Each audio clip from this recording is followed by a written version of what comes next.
Flight Sports TV, man. That's my dude. I rolls with him. You heard what the man said. It's Flight Sports TV.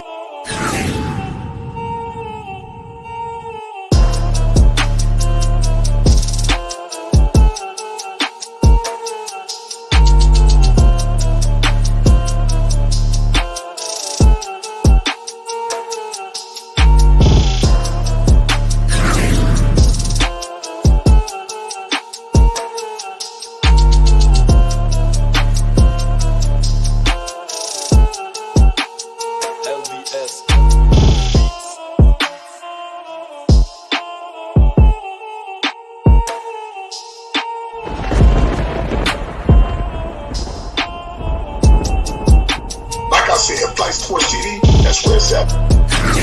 Flight Sports TV.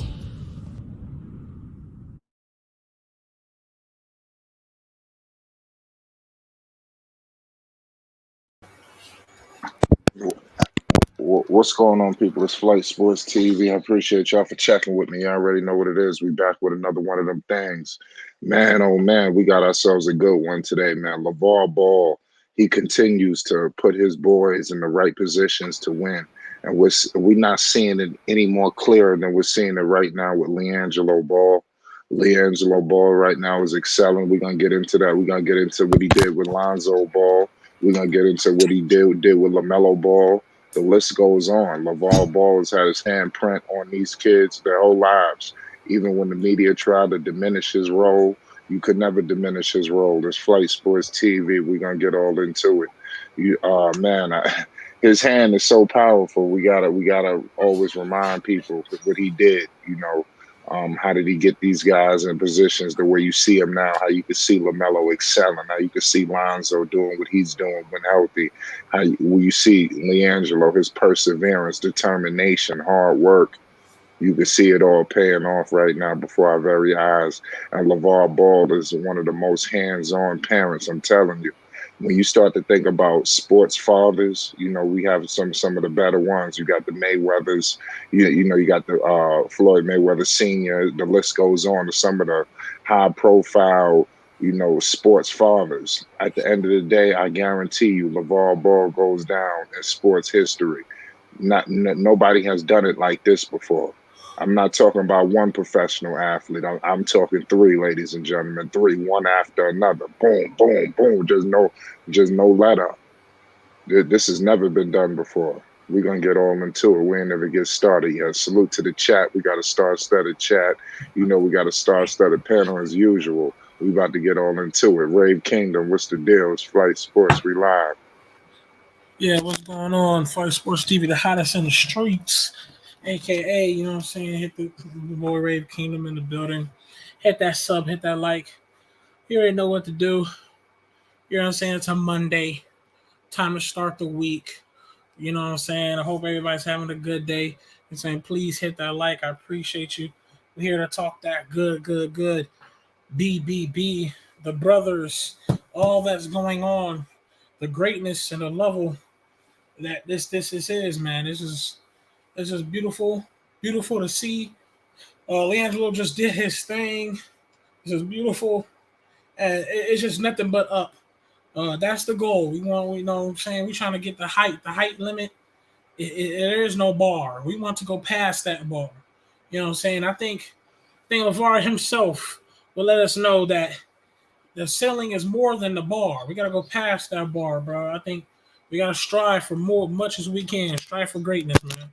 That's how I feel about it, man. Speaking of that striving for greatness, let's get into it. Let's not waste too much time with the people. Let's get the Liangelo first. We're going to get the Lonzo. We're going to get the Melo. Jello is obviously on deck right now, taking over the summer with all of his things that he has going on. What do you have to say with Lavar moving Jello to that point guard position? Because you're starting to see, because you've seen it in the Drew League, fresh off the Summer League. It seemed like Jello yesterday, early afternoon, he showed many different facets of his game, showing that he could score on different levels of the floor, not just spotting up at the three-point line. You've seen him take it off the dribble. You've seen him post up. You've seen him facilitating. What's your thoughts on what Lavar Ball has done to make Liangelo Ball a more diversified basketball player? Rave Kingdom, talk to me. Well, for sure, for one, this just lets it be known that nothing's impossible. Um, it also proves to a lot of people that just sit there and act like it can't be done. Lavar Ball is trying to show you guys, man, that you don't have to like put yourself small. You don't have to like put yourself in the ball, man. You can spread out there, man. You can let these people know that what I'm saying, I'm here, and you're gonna work hard. Show them that you can work hard. Show them that you can achieve greatness. Show them that you can go out there, and when they many times they say no, you go out there and you do your thing at the end of the day. And him putting that Liangelo at that point guard spot was trying to show people, man, look, you seen a sniper, nigga. So let me show you some IQ. Let me show you some passing. Let me show you a little dribbling. Nothing crazy, but just let me show you something. You know what I'm saying? The versatility, man. We're just showing y'all that all the things that we can do, man. And that right there is Yeah. beautiful in its own point. You heard what LeVar said. He said that Jello, he could pass just like Lonzo. He could pass just like Melo. And like I said, we starting to see with him getting the basketball more in the Drew League. The assist numbers are going up. Do you see any of this game that he's doing right now? Do you see it translating, to Greensboro or possibly to Charlotte? I'm also speaking to the chat on that question as well. I like to know everybody's thoughts on that right now. I can see his stats his play style transitioning to different teams. Honestly, Charlotte is the team that's giving him the shot right now so far. So I mean, can Charlotte decide to pick him up if they're smart enough? It all depends on how smart the organization is, and how smart their scouts is. Because if you're smart enough, you'll realize that is a free number one overall pick, free, and y'all don't want to get it. So that's on them. You have for one, we have to hope for them. But his skills, to me, his passing, okay, just to be biased, it ain't gonna be on Lonzo's height. But I understand what LeVar Ball was saying, because LeVar Ball instilled all that IQ in all three of them. That's what people gotta understand. They all three have that same format. Where do you think Lamelo got all that deep passing and accuracy passing and throwing it fast up the court? And before, as soon as the plays start, he just swings it all the way across the 100 feet past the court and stuff. And now Liangelo, you see Liangelo throwing the ball. It's all instilled in him. It's already put into all three of their sons. So Zoe has his IQ. Melo has his IQ. Liangelo has his IQ. Players with high IQ means a lot of plays can happen. Playmakers can happen. When dudes have IQ, the right passes can happen. The right shots can happen. The right decision making can happen. That's why it's smart for players to have IQ, and Jello has IQ. So when LeVar Ball said that, it's because his son already has it. He already has that IQ. Now all you got to do is go out there and show that, look, I belong. I belong here in the NBA. I have what it takes to be in the NBA. And that's the same thing with Zoe, same thing with Melo. They all have what it takes to play in this NBA. I remember Zoe was too skinny. He can't do it. He only did it in college. And Zoe out here looking like defensive player of the year. Melo, he's too immature. What were they saying in the past? He's too immature. He's too, I don't know, he's too spoiled. Man, Melo, look at the next coming star. You know what I'm saying? Yeah, it was a point in time. There was a point in time They was trying to find. Point in time, they were trying to find so many issues with them. People, I think some of the chat, I bet you some of y'all forgot that a lot of people was talking about, how can Lamelo shoot? Can Lamelo shoot with that form? Can he really do it? His form doesn't really look that good at all. But look at him, the next star for Charlotte Hornets. And let me guess, and let me tell you something. Tickets being sold. Liangelo, man, blowing up the charts. He is all over Baller's Life. He's all over ESPN, all over House of Highlights. You cannot You cannot swipe through your fucking YouTube and not see Liangelo's stats all up on the board, man. I got the notifications, Jello 27, 15, and 5. I said, oh my God. Trust me, man. You cannot go nowhere without seeing at least one of these ball brothers in your face. So that means in the chat that's listening, and the people that's going to be listening, stop running away from it. Stop trying to run away from the truth. The truth is these boys is ready. These boys is a part of the BBB. It's coming. These three is going to be the next up and coming, and you better get ready. Stop hiding, man. Simple as that. Definitely stop hiding on that. I like how you brought up the situation with Lamelo Ball. I wanted to follow that up. It was definitely a point in time where, the media didn't really view Lamelo Ball as high as they once, as he does now. I think Lamelo Ball just, for himself by the way he played, going to all-star status in the second year. That was a big, big step, and he almost didn't make it due to whatever. He should have made it on the first cut. It was unfortunate that they had to go through all of the replacement. Melo should have made it out right. But it's messed up, how they do things. But it's all, I think the media, it is what it is with LaMelo. They don't really kind of, right now, I think LaMelo's kind of got himself good. I think Lonzo with the injury right now, it is what it, it's weird. We'll definitely get into that aspect of things too with Lonzo, because you hear a lot of things, rumblings coming out of Chicago, but then you hear Lavar Ball coming out speaking as well with a lot of ease. And then you see Lonzo moving and grooving. He was just at the game yesterday with Liangelo. I don't know if people knew Lonzo was present at that game supporting Jello. That was definitely major, for Lonzo. So it's just the big baller brand is definitely looking like it's more connected, than it ever was. Like I stated before, many other episodes previously, it's starting to feel like the good old days. Everybody's kind of really pushing big baller brand. You see everybody wearing the brand. Before you didn't really see. It was like a period where you didn't see it as visible. Always see it. Jello were rocking the G3s every game. Lonzo Ball rocking big baller brands. So is LaMelo's at the pop-up shops doing various things on that side. So big baller brand is definitely here to stay. It's not going absolutely nowhere. And if these guys continue to play the way they're doing, it's just even going to heighten the cause. Jello just got to get to the NBA. And I want to let the people know this. The way he's playing now, it will most definitely translate into Greensboro or the Charlotte Hornets. Jello is going to be rolling in very hot. Just hopefully it could translate from this to the actual NBA style format. That's just the only thing, because Jello has proven he could do many different things on the basketball floor. Now, hopefully, when he get to Greensboro, they're able to let him do that. That's always going to be the elephant in the room with the whole situation with Liangelo. In my opinion. Well, Rave, you still here? What you think about that? Shout out my man Slim Cahoop and Basil too. Most definitely. Shout out to the chat, man. And yes, we know football's coming. Hey, hold up. Since football's coming, man, we gotta talk to the BBB about making some cleats. Some BBB cleats, man. That'd be fire, huh, Flight? I mean, Gonna make some BBB who football knows? cleats. I mean, they're just about into everything. So who knows if that's in the woodworks? Where we gotta get that. That'd be fire. What? But nah, for sure, no. You're speaking facts, man. This is just the truth.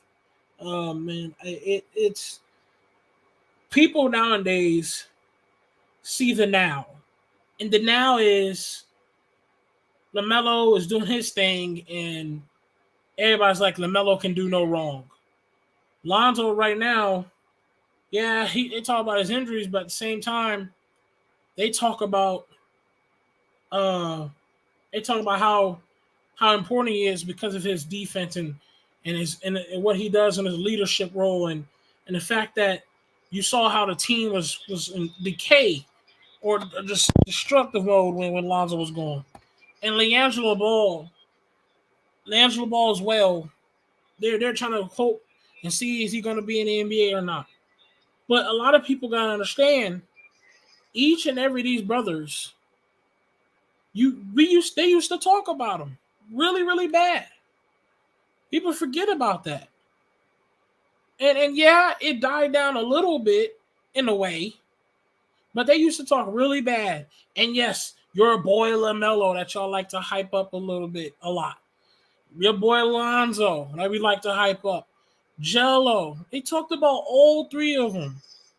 One can't do this, the other can't do that. How you'll get all three in the NBA? Man, let me tell you something. 2 out of 3 is already in the NBA so far. I mean, look, that's stats for your ass. And Jello playing So, professionally. and Jello's right there. He's a professional basketball player. He just He's a didn't get picked professional. up yet. He is a professional. He may not be, he hasn't signed an NBA contract yet, but he's right there. He got that G League and he got that. He's all around the NBA. As we speak, Jello probably practicing with an NBA player right now.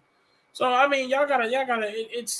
It's disgusting. It's disgusting when you see people not see the beautiness about what's happening and what's going to happen. It's really disgusting. It's like, bro, why try to deny the facts? Why try to go away from this? Right. And he's Look training up. with Lamelo Ball too. You was talking about an NBA player. He works with Lamelo Ball. I seen them in the gym actually not a few days ago. When he's working with Lamelo Ball, it's not just working with his brother. He's working with a face of the franchise, a superstar, lead guard. All of that good stuff. So we got to put all of this into consideration when you see them working together. When he's conversating with Lonzo Ball, when he's there talking, there's no you know, there's no surprise when you see Jello coming out with 12 assists, things of that nature. When Right. you got this kind of tutelage surrounding you, everybody's right now been put in the best situations to win. I think Lonzo's been put in the best situation to be healthy.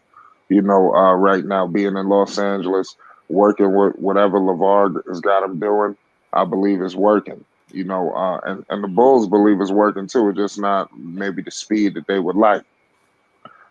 Obviously what he's doing with Liangelo Ball is seeming to be like the most highlighted because it's like almost like he's the most hands-on. It seems to be like, even though if you ask LeVar that, he's just as hands-on with all three. But it seems like just at least like publicly, he's been very hands-on with Liangelo these past this whole pretty much summer, and all of this switching and changing the way he's doing the style of his play, which is conducive to winning right now. The sky's gonna be the limit for Liangelo. They just got to continue to follow the plan. The Lavar Ball is laid out for him. Like I said, Melo should. To me personally, I think Melo is shit on autopilot. Yeah, I hear you. 'Cause You're right. And when it comes to Jello, I need him on. I need him on the Bulls so bad. And I'm not. Yeah, I know he plays with Lonzo. This is not biased talk. The Bulls need a shooter. The Bulls have not picked up no liable shooter. The Bulls need a guy that could come off the bench and pull It's with definitely no. options for Jello. Literally, the Bulls have nobody that can just come off the bench and can just pull with no mercy, and that's Jello. He can come off the bench and pull with no mercy. I need him on the Bulls because of that. We need a solid player to do something like that. And also, here's my thing. Even say, because I know a lot of people are gonna make this argument. Even the chat's probably gonna do it. Well, we don't want him on the roster yet. Let him develop. That's fine. I'd rather have Jello in the Bulls G League team then. Because you know why? Because at least I know that the Bulls G League team is gonna have him running around, pull some shots. They're gonna draw up a play where Jello has to shoot. So they're going to have Jello come off a screen or something. So the Bulls is going to have, like the Hornets. Think about it, chat and panel. What is the Summer League Hornets doing for Jello?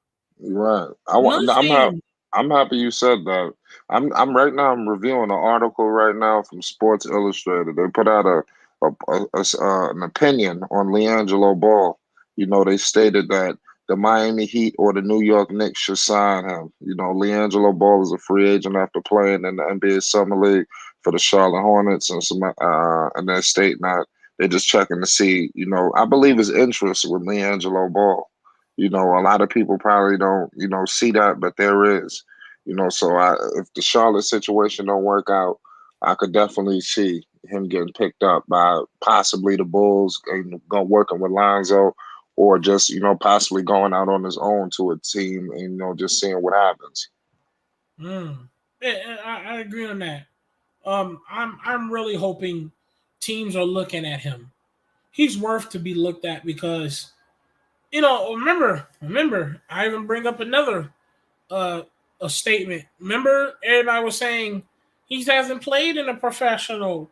He hasn't. We haven't seen him doing too much footage of him playing basketball lately. Well, I think you got plenty of footage of him now. You have plenty of footage of him now, and you can clearly see he does his thing. He shoots the ball. He passes the ball. Okay, he's not Kyrie Irving of the handles, but he has no problem dribbling past you. The man is clearly qualified to play on some type of team, on someone's bench or starting lineup, whatever it is. But he is clearly I mean, I can't even say the word anymore. But he's clearly certified, especially compared to Chat. May I must say his name again, Chat. He's much certified than that boy, Felicio. He's much clarified in his ass.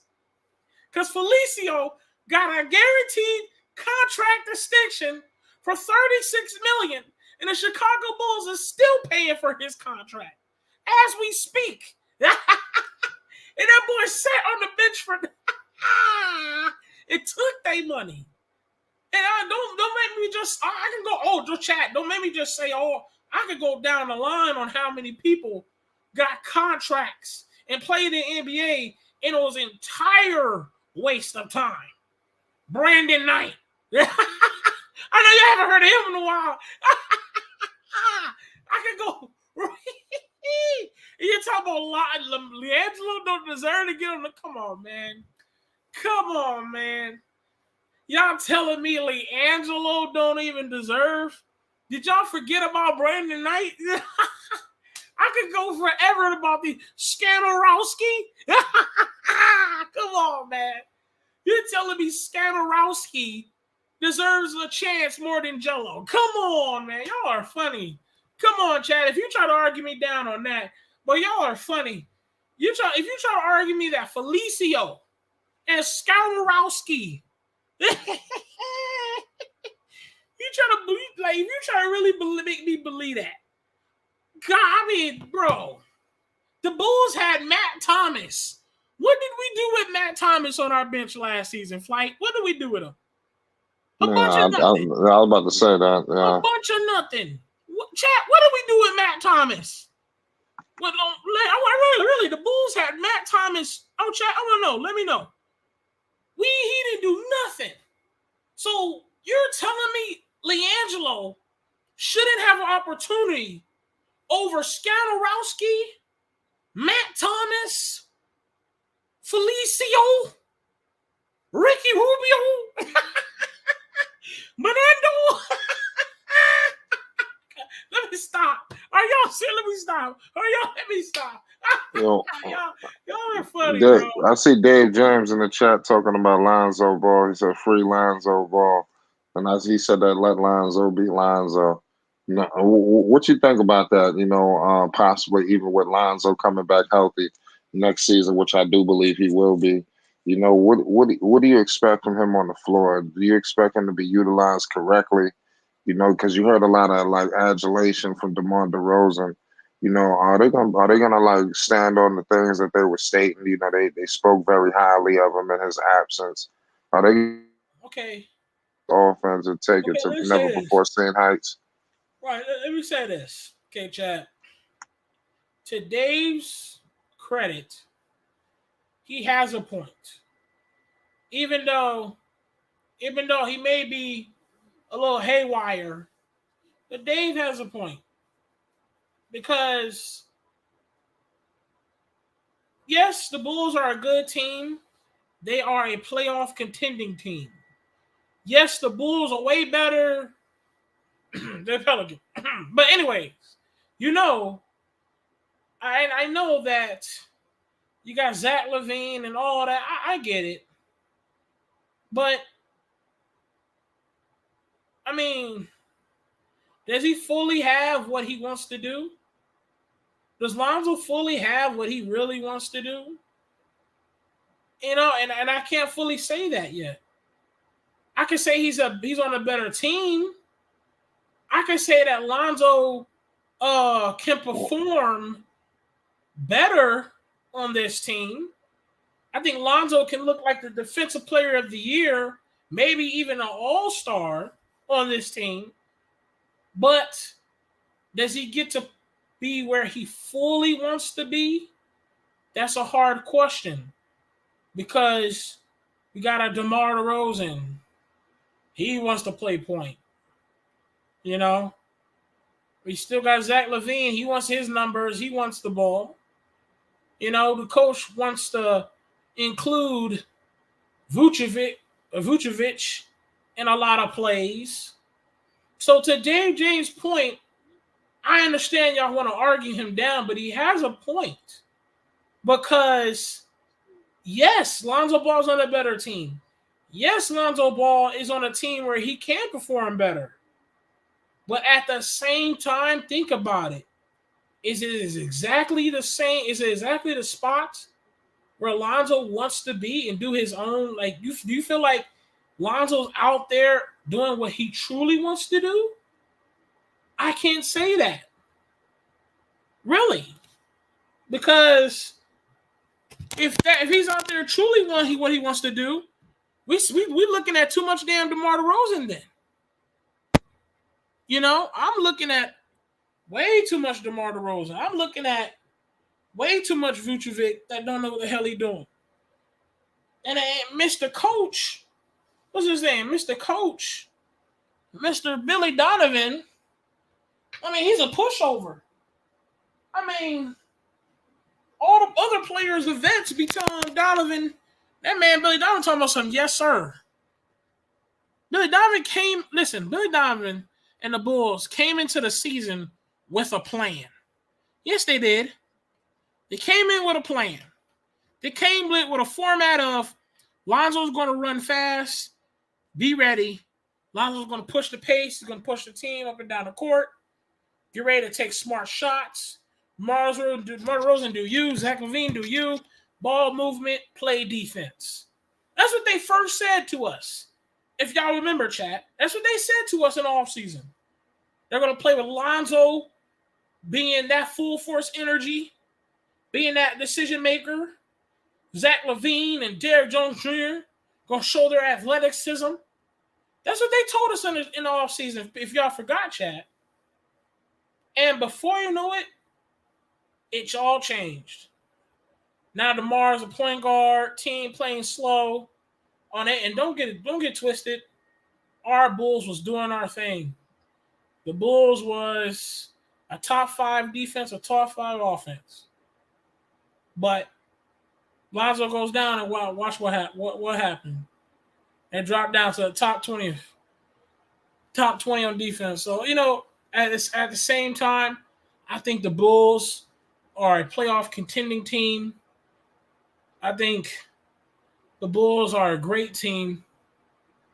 It's just, if you're asking by what Dave James said, is the Bulls the right spot that Lonzo fully wants to play? I don't know.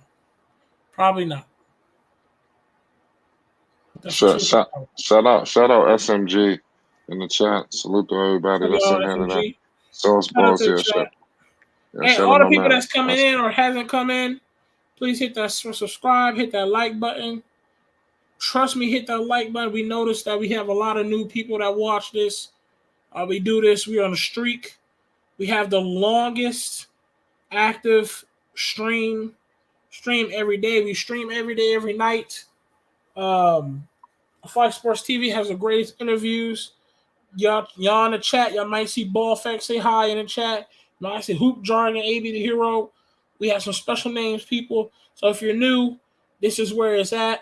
Fox Sports TV, where we talk about everything, but at the same time, we do pay homage to the Ball family, the Ball brothers, BBB. We talk about the Bulls and Hornets, so please hit that like. We talk about some other teams, but please hit that like and sub, man. We appreciate everybody, man. Thanks for coming, SMG. I see you, my boy. Dave James in chat. All y'all. Slam Basil. We love you. I love y'all, chat. Yes, sir. Yeah, salute to all y'all in the chat right now. We're discussing, how Lavar Ball has really had his footprints, just all over, the careers of these Ball brothers. He's always been present. You starting to see things take shape right now. We just discussed Lonzo Ball. A lot of people are upset about his playing style and things of that nature. And like how Ray was just discussing when they came into that season. They had a plan. The plan I thought was, Ray, was Billy Donovan said they was going to run the offense through Lonzo Ball. We thought that he was going to unleash Lonzo. That's why he signed here, to have more ball handling responsibilities. Early on, it started to look very reminiscent of what was going on in New Orleans lately. But it just looked crazy, especially when you had DeMar going on an MVP tear. But who could blame him? It was like DeMar caught fire, and it was like they had to play this isolation heavy style because it was working. So it was like I feel like they got boxed in, and I think Billy Donovan didn't make the right call to start to more diversify this offense. So you just left it very regular and stagnant, leading all the way to the postseason where it just ended horribly. Isolation basketball dies in the playoffs. Yes, sir. It's like, do you got some advertisements that they can see? I mean, shouldn't not You gotta give them advertisements. You already know. Let them. right. I mean, sure we're. This is Holly Heat of the Hot Seat with Holly Heat, and this is Flight Sports TV. Yeah, man. We back with y'all, man. Salute to everybody in the chat right now. This is a hell of a discussion. We talking like everybody get your thoughts in discussing how LaVar Ball has definitely put his hands, on the careers of the Ball brothers and how was it most impactful. Lonzo Ball will figure things out. I think Billy Donovan will be held accountable. For the way the Bulls start to play this season. I think he could be fired, believe it or not, especially if the Bulls get off to a bad start. It could be very pivotal. They better get off to a good start. And if they flame out, I think he could be fired. I think Billy Donovan is going to be on the hot seat this season, believe it or not. So y'all be on the lookout for Chicago because it could be changes. And I would love to see what's my man's name? I would love to see Mike D'Antoni, as the head coach in Chicago. That's the coach I want in Chicago. D'Antoni. Because I believe D'Antoni is going to be the guy to unlock Lonzo Ball. But you gotta have a lot of obstacles. He may not even be available by the time they get there. But I could see Billy Donovan getting fired, especially if they don't get off to a good start this season. He can get fired a quarter way through, and definitely by the end of the season. Right. Yeah, so for better get off to a good start. Yeah, Billy Donovan is fine right now, y'all. But at the same time, if he keeps producing shortage, and you got this type of team, you got Lonzo, who's damn near about to be ready to be an all-star. You got Zach LaVine, that's an all-star. DeMar DeRozan, Vucevic. You know what I'm saying? You just got Andre Drummond now. You telling me you can't produce? You always falling short. Eventually they're gonna have to make changes. That's the truth, y'all. They're gonna have to make changes because he can't keep falling short. Right. I felt like it was on him to at least get the Bulls, continue to have them in that damn first round window where they were open the first round in Chicago. Even though they had the injuries, people was in and out the lineup. I think Billy Donovan, he dropped the ball with that one, because they hobbled into the postseason. It was no coincidence how they got flamed out like that. They're just a gentleman's sweep, by the Milwaukee Bucks. That hurt. Foreign was good. What's good, Flight? Y'all can hear me? What's Yeah, up, welcome, man? What's going on? was good. What's good, man? What's your thoughts on this conversation? About the whole Lonzo situation. I'm gonna just put my 2 cents in, man. I don't really, at this point, I don't really think that it's the whole team that's making him, be a 3-and-D. Like, I feel like he probably feels most comfortable, and we don't know. His knee probably could have been messing with him the whole time, and that's probably the reason why, he probably took a step back, or he probably, peeped how good DeMar was playing. And, Lonzo's a team ball player, so if you feel as if, that was the best move to spot up and let DeMar, run the ball and had the ball in his hands, man, I feel like that's probably what it was. I agree with that. I think DeMar DeRozan definitely took center stage, and He took they over. continue. They continue to play that style. And I think Zach, he wanted to make sure he was still hovering around right behind DeMar. It's crazy. I think even Zach was taken aback by the success of DeMar DeRozan. I don't think anybody expected them Right, signing an MVP candidate. right. And they kind of they got boxed into a play style that was just a dead end. Yeah, I So agree with hopefully they fix it. He fixes it this year. No, they don't need to play the same way. If they're playing the same way, something is wrong. right. Yeah.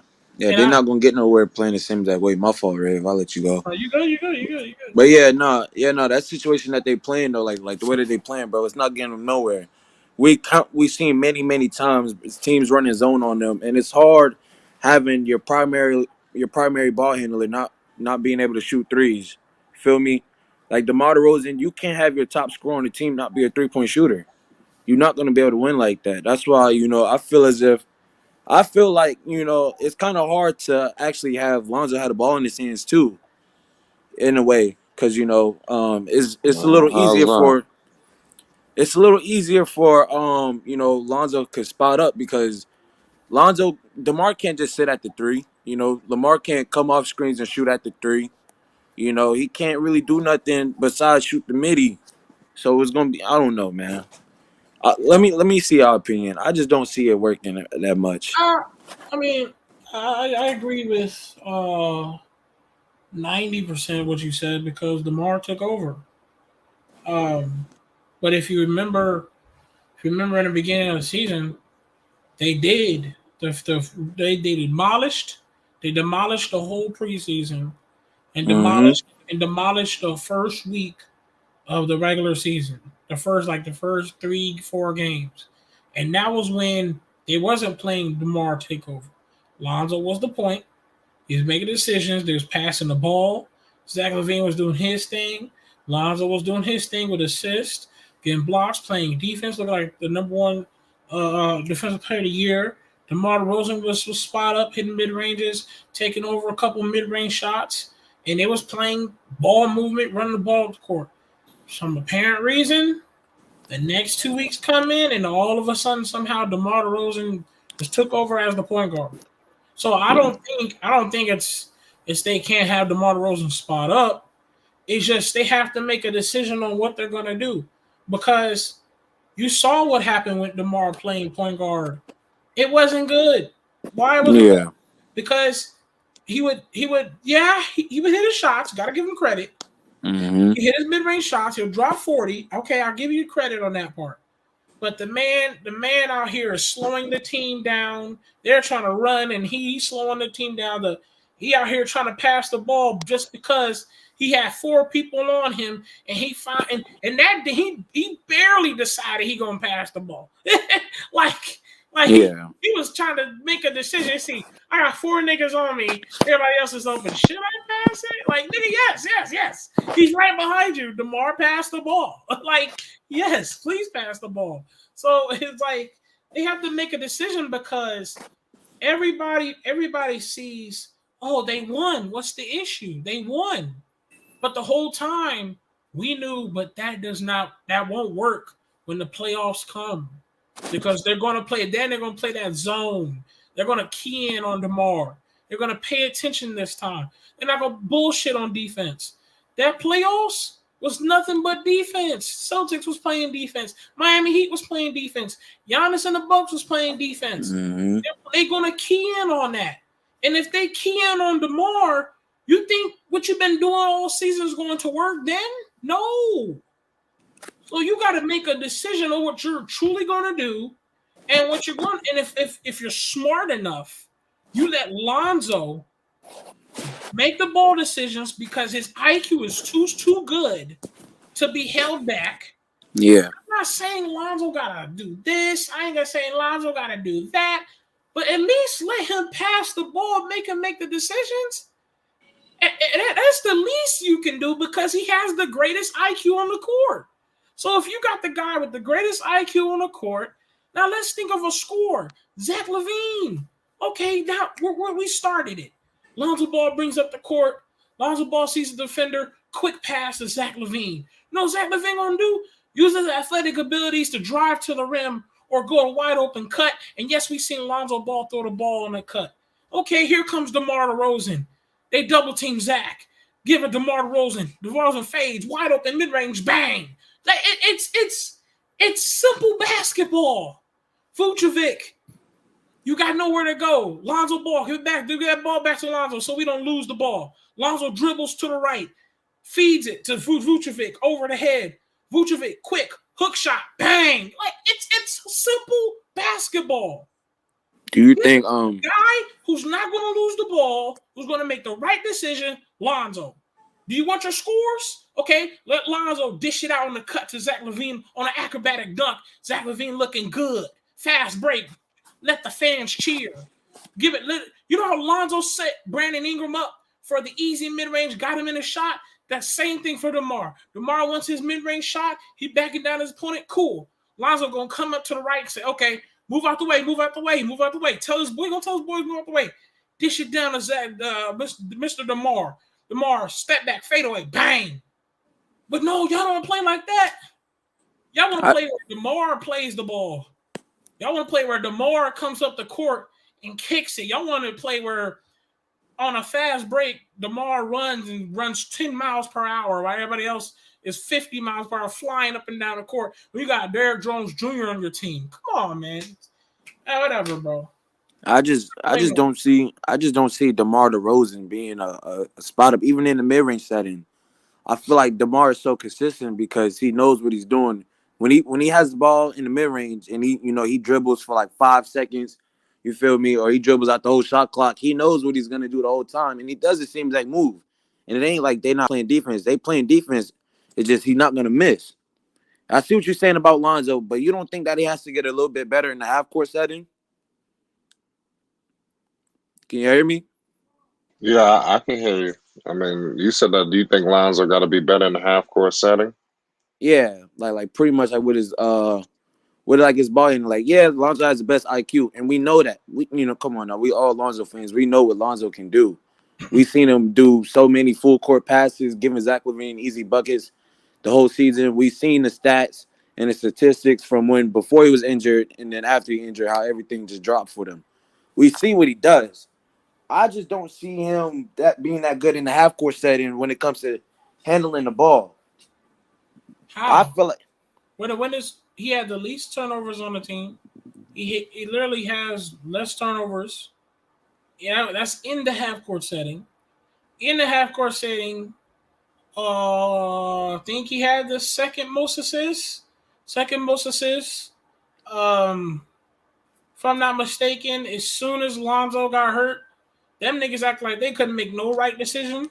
So I don't see how Lonzo can be a part of the half court decision making. Really, and it's like I said, it's not about DeMar spotting up.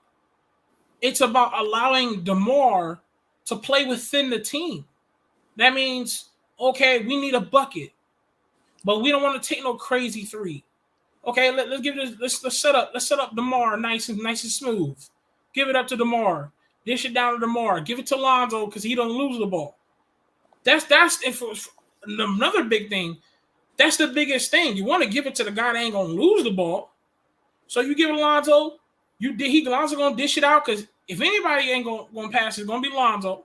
He Yeah. gonna give it to DeMar, and DeMar gonna smoothly take that nice mid range, get that bucket that they really need.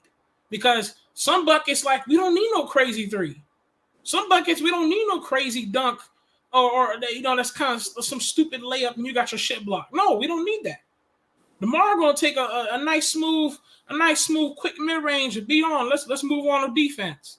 So I mean, I don't see how he could be any issue in the half court offense because he's worked on that. I think that was proven last season that he improved in the half court offense. The only difference is we wanted to see more of it, and we didn't get to see more of it because DeMar was playing point. Zach wanted to do him, and the coach wanted Vucevic to be a part of the offensive game plan. So, okay, I'll give you that. We didn't get to see much of Lonzo in the half-court decision-making and stuff. But from what that he did do, he didn't do too bad. He didn't lose the ball. He made good decisions, had the second assist. Turnover ratio was great. I think if I'm not mistaken, I think he had maybe 1 or 2 games that was not the greatest plus minus, but he's had a great plus minus all season long. And you saw how important he was when his ass went down. The Chicago Bulls damn near went all the way to a damn play-in team. Yeah, they dropped all the way to 6. Horrible. That was horrible to see. I was about to cry. I was saying, like, no. So how do you take it else? Okay, so look, so how do you feel about Billy Donovan as a coach? Do you genuinely feel like, Lonzo isn't playing like himself because of the coach and the team? Like, do you feel like, he's not taking a step back? He's soft. Billy's soft. Okay. Billy came in. He gave up what the Bulls are going to do. He said in the offseason. We all watched, if I'm not mistaken, you can correct me. If I'm not mistaken, the Bulls had a live stream of showing how the practices go. You saw a lot of ball movement. You saw a lot of Lonzo dishing it out to Derrick Jones Jr. on a drive. You saw Zach LaVine dishing it to DeMar for a mid-range. And that live stream showed that they was practicing fast breaks, defense. And remember, the report said that Caruso and Lonzo was talking a lot on the defensive side, and they was playing through Lonzo on fast break. Dan Donovan said himself, we're going to be playing through Lonzo. We're going to have Zach LaVine get some good shots. Yeah, I remember that. Veteran shot. I mean, you can correct me if I'm wrong. This is what's said out of his mouth, not mine, not Ray Kingdom's mouth. I remember them saying that. All right, a little bit of that. And he let us know that we're going to play ball movement, we're going to play defense, and we're going to do whatever we got to do. And in that preseason, I said, holy shit, they're playing exactly what I thought they were going to play. I mean, I thought they're playing exactly what they said. They had Lonzo running the ball up the court, passing it. They was wiping out teams. But okay, that was a preseason. I got you. The first regular 3, 4, 5 games, oh yeah, ball movement. Zach LaVine hit his shots. DeMar hit his shots. Lonzo was looking decent, passing the ball. No issues. No gun on. Man, I swear to God, I don't know what it was. I don't know. Billy Donovan just scribbled, and DeMar DeRozan like, man, give me the ball. And then Billy Donovan said, yeah, you got it. I don't know. Billy Donovan just scribbled. He just gave in to like, I don't know, dominance or something. For me, I felt like, bro, and let me tell you something. In chat, you can also correct me. If you paid attention to the games, when DeMar DeRozan tried to take over and did some bullshit, not pass the ball, what was Billy Donovan doing? Was he, you can correct me if I'm wrong, was he not having his little folded ass arms chewing that bubblicious bubblegum? Am I wrong? Then they go on the sideline, cross his arms, chewing the bubblicious bubblegum. When you got the opposite team coach, yelling, coaching. Yo, get your hand in the game. Move. Watch the screen. Guess who on the other side chewing bubblicious bubblegum? Strawberry flavor. Yeah, he let the players be the coach. My apologies. If I'm wrong, please correct me. Did I not see him chew bubblish bubblegum just with his arms crossed. You Yeah, can't but do that, bro. I'm sorry.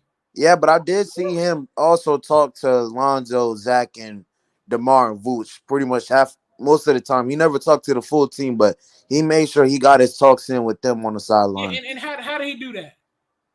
I'm See, not saying he didn't do it, but how did he yeah, do that? He pulled him off to the side, used his hands. Hey, y'all gotta do better. What? yeah. Come on, bro. He was probably just like, whatever you do, Come give on, it to DeMar. I'm not gonna make excuses for Billy. You can't just pull guys aside like, hey, DeMar, you gotta do better. You gotta pass the ball. Lonzo, you gotta take a shot. Zach LaVine, are you okay? Are you hurt? Are you serious? Nigga, ain't nobody gonna listen to your ass. Nigga, what? You better get in these niggas' faces like, hey, man, I could lose my job because of you, niggas, man. You better fucking play defense. Nigga, what? You better talk to these niggas like, hey, man, look, DeMar. You don't pass that damn ball. Zach, what you doing, nigga? Zoe, fucking run, nigga. Pass the ball. Come on, nigga. Nigga, DeMar, what's his name? Big Diamond Thomas on the bubble gum. Chewing that bubblicious strawberry. Was he not chewing that strawberry, chat? I see the strawberry emojis. Chewing that strawberry bubble up. Thomas on. Yeah, guys, we gotta step it up. We gotta. But you know what the haters gonna say? Let's blame Lonzo. Let's blame the fellas. Let's blame Kobe White. Nigga, come on. They got a coach chewing high five strawberry bubble gum, talking about something. Come on, guys. Play defense. Come on, guys. Run down the court. Forgive me, bro. My bad for you. Like I said, y'all can correct me. I swear to God, I saw him chewing bubble gum. Oh no, we all seen him. We all seen him in that bubble gum in his mouth. We all seen that the whole season. Nigga, I swear to God, I almost went through this TV screen and snatched that shit out of his mouth. My bad. Yo, I'm sorry. Yeah, but you feel me? Do y'all see DeMar being here long term? Like, do y'all see him? I mean, Y'all think it's gonna leave for St. Alonzo? Man, they need to get in contact with the Brooklyn Nets. Facts. I mean, I don't know. I see DeMar. They need to try to get off of him while his value is high. Facts. Who are they gonna get from the Nets for DeMar? Because KD, they most definitely not getting KD for him. Why not? Why not? They got this. Because the Celtics would be so. Look, I ain't gonna say that word, but the Nets would be so weird for that because the Celtics try to give him Jaylen Brown, who in my opinion has more value than DeMar. Okay, that's true, but the Bulls are trying to give up DeMar, Kobe White, Pat Will, 2 first-round draft picks. You're not giving with Pat Will. Everybody made a call. Okay, I'm asking you a question, Foreign. Yeah. Who would you want? Jaylen Brown for your Kevin Durant, or would you want DeMar DeRozan, Kobe White, Pat Will, and 2 first-round draft picks? I'm not taking none of that. I'm gonna try to get. No, we're putting a hypothetical. Okay. Let's say the last 2 people. I'm gonna take Jaylen Brown because Jaylen Brown he's a young star and he also plays on both sides of the ball, defense and offense. Okay, I like that. And he's an all-around scorer. The only flaw that Jaylen Brown got is his ball handling, but he could get better at that. Jaylen Brown literally just had his team in the finals. He's already a proven winner. Since he came in the league, they've been in the playoffs every year. Him and Jason Tatum. Okay, DeMar, he's a choker. He's a professional choker. Who knows if Patrick Williams is going to turn out to be, you feel me? What we need him to be. I put like this because that injury really hurt him. Right. It did hurt him. I say this because I can't argue because you just gave some valid facts. Okay, DeMar's a choker. Jaylen Brown does play both sides of the ball. That's facts. But DeMar and Brown can score. So DeMar has good value in there. DeMar, he an all-star now, but he was an all-star, and he was an MVP candidate. He can give you 30. And also, if you get Pat Will and Kobe, they address depth. And Lord knows either Pat or Kobe takes an extra step in their skill levels, and they're both fresh and young. And if all goes hell, you do have 2 first-round picks coming at you as a safety net. You know what I'm saying? So, I mean, you have a point. You have a great point because Jaylen Brown is a proven young guy who can play both sides of the ball that can get a bucket. That's facts. I'm also looking at the fact that, well, the Bulls do give you a bona fide bucket getter, mid-range assassin, but he's he don't play both sides of the ball, but he is a mid-range assassin. You get 2 young guys that can address the depth. You bet Lord knows one of them upgrade at skill, Pat Will or whoever it's going to be, or Kobe White, who knows? And then you get 2 first-round draft picks as a safety net just in case shit goes down bad. So, I mean, I feel you. To me, I feel like it's hard because I'm thinking as a team, like, shit, I could also get 2 first-round draft picks. I could get Bronny Jr. and Mikey Williams coming up in the draft. I'm just saying, I see the safety nets. Well, look though. Who knows if them draft picks gonna be lottery picks? Because if the Bulls stay good, then it won't be no lottery pick. And if Mikey's supposed to be a lottery pick, who knows what team Bronny's gonna go to? Supposedly, he is. Yeah. Hey, but you use that first-round draft picks to trade up. You could. And like I said, you still got Lord knows Pat Will or Kobe White upgrade. Who knows? Maybe they don't, but Lord knows. I mean, Lord, hey, don't let it get fucked around where Pat Williams turn into this fucking mega defender. Now you got how old is Pat Williams? 19, 20? Now you got Pat Williams, 22 years old, 6 foot long, extremely long arms. He can turn into a compatible, amazing defender. And now you got 2 first-round draft picks, and you got a DeMar DeRozan veteran that can hit mid-range assassins. So, I mean, you have a point. Yeah, but you feel me? Like I said, he's a mid-range assassin, but when y'all get to the playoffs, he's not gonna be no mid-range assassin no more. He's gonna go from DeMar DeRozan to I don't know who he's gonna go to. Frozen. Yeah, the Frozen. Frozen. And also, look, did y'all see? Speaking of Patrick Williams, did y'all see he been training with DeMar DeRozan in California this whole offseason, pretty much? Like early in the morning. Yeah, he flew out. Yeah, I'll be following the Bulls news. He flew out to California and he been training with DeMar DeRozan all this offseason in Cali with him. And I feel like that's a plus too, because we already know who he's supposed to turn out to, Kawhi Leonard. And what does Kawhi have? A nice ass mid range. Feel me? And DeMar DeRozan, he has a mid range too. So I definitely see Patrick Williams, we did see he has a pull-up jumper too. I don't know if you guys been watching, but he likes to pull up for the mid-range. He got a little stop and pop thing. He likes to pull up for the mid-range. It's just his jumper is a little slow, but I seen a little stop and pop. Yeah. Hopefully that training been being good though. Because like I said, that's why in the offseason, I wasn't mad. I wasn't mad that you feel me. I wasn't mad that we didn't really do too much in the offseason. Because Patrick Williams, man, I feel like they're not gonna get rid of Patrick Williams. And I know why they're gonna keep DeMar for so long. Because they want Patrick Williams to learn from DeMar. They are pretty much a similar type build. They're both 6'7". Mm-hmm. They both, play similar to each other. It's just one is a defensive player. Patrick Williams is gonna learn a lot from DeMar DeRozan. Yeah, a lot. So that's why I feel like they're not gonna trade DeMar, even if he's the Frozen. They're gonna keep him for a little while. But yeah. No, hey, man, you're definitely dropping facts. I'm not even arguing. Like I said, I see it both ways. You have a talented, young Jaylen Brown, bucket getter, proven. That's facts. Very quality player that you can get that can be very helpful. I also just see the other way as well. Mm-hmm. He's a Frozen in the playoffs, but at the end of the day, we're talking about a guy who shoots over 50% in mid range. He didn't shoot too bad from the 3. He had he actually got 2 bodies in that season. He got two bodies. He got two contact dunks. And Yeah. it was ones.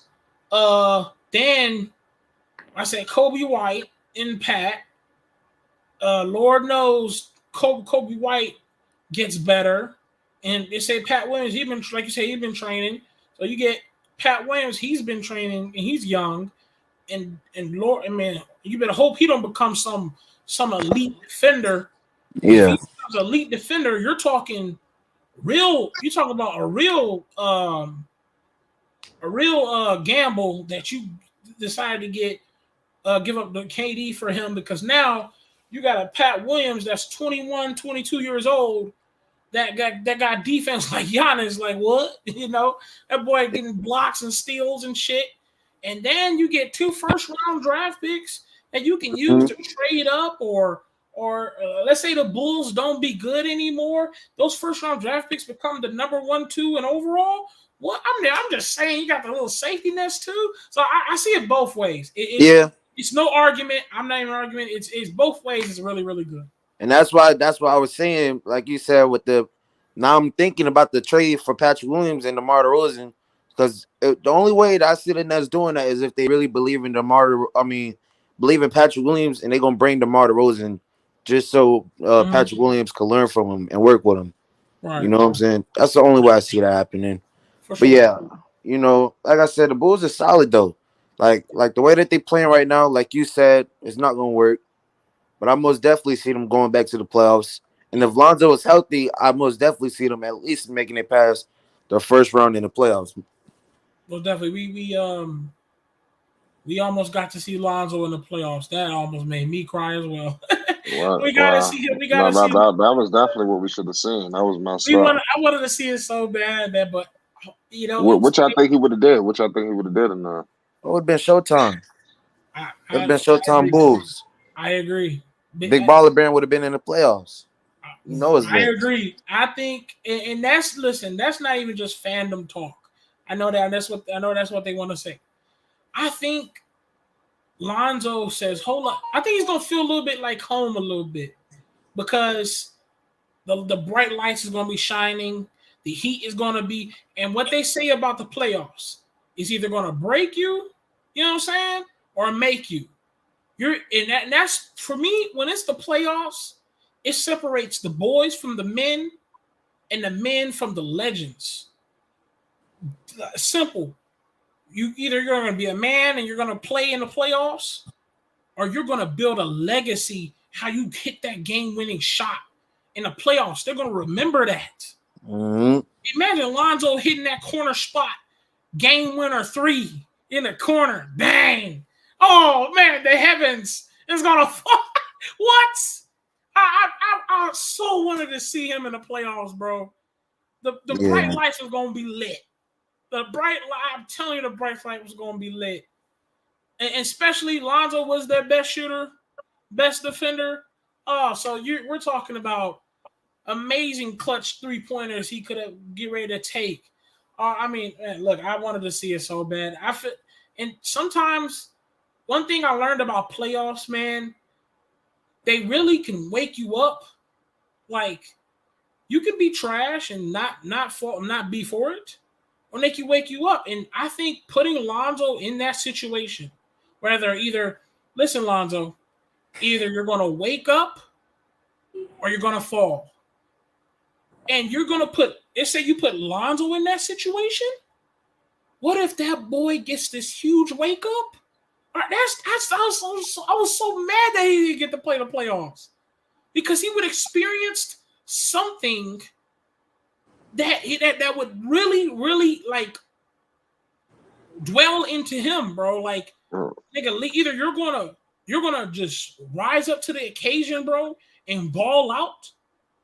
You know what I'm saying? Or you ain't gonna have it. And that's the playoffs is all about, because playoffs is what? They play defense. For some apparent reason, your worst defender in the regular season becomes the best defender in the playoffs. Well, yeah, because it counts more. Exactly. In the playoffs, now they looking at you. Your best of your 30-point scorer was DeMar. Okay, I bet y'all make him a 15-point scorer. Why? Because they keying in on that now. They're paying attention now. I'm watching now. Lonzo, you're the best shooter on the team? Okay, cool. We're not gonna give you no space. Now they're on your shit. Vooch, you like to do a post hook near the box, down low? Okay, cool. You're not gonna get that, sir. Zach LaVine, you think you're athletic today, man? I'm about to make you shoot some threes. You get what I'm saying? So imagine Lonzo playing in that type of setting where guys is like, okay, Lonzo, you're the best shooter. I'm gonna get you off that 3-point line. What you gonna do now? Now Lonzo. Now all of a sudden we see Lonzo like, fuck it, I can't shoot, my nigga. I'm about to drive. Now we got Lonzo slam dunking. FYF was good. So I'm just saying, playoffs is another joke. That's all I'm saying. Playoffs, they're gonna make you do things that you don't want to do, but you gotta rise to the occasion and ball out. It's that simple. No, that's facts. We got FYF just came in the building. What's good, FYF? What's up, man? Oh, he on two different things. FYF was good. Yo. What's good? I'm good. Chill, man. Just listening to y'all cook. Yo, what's your thoughts on some of these things that were said?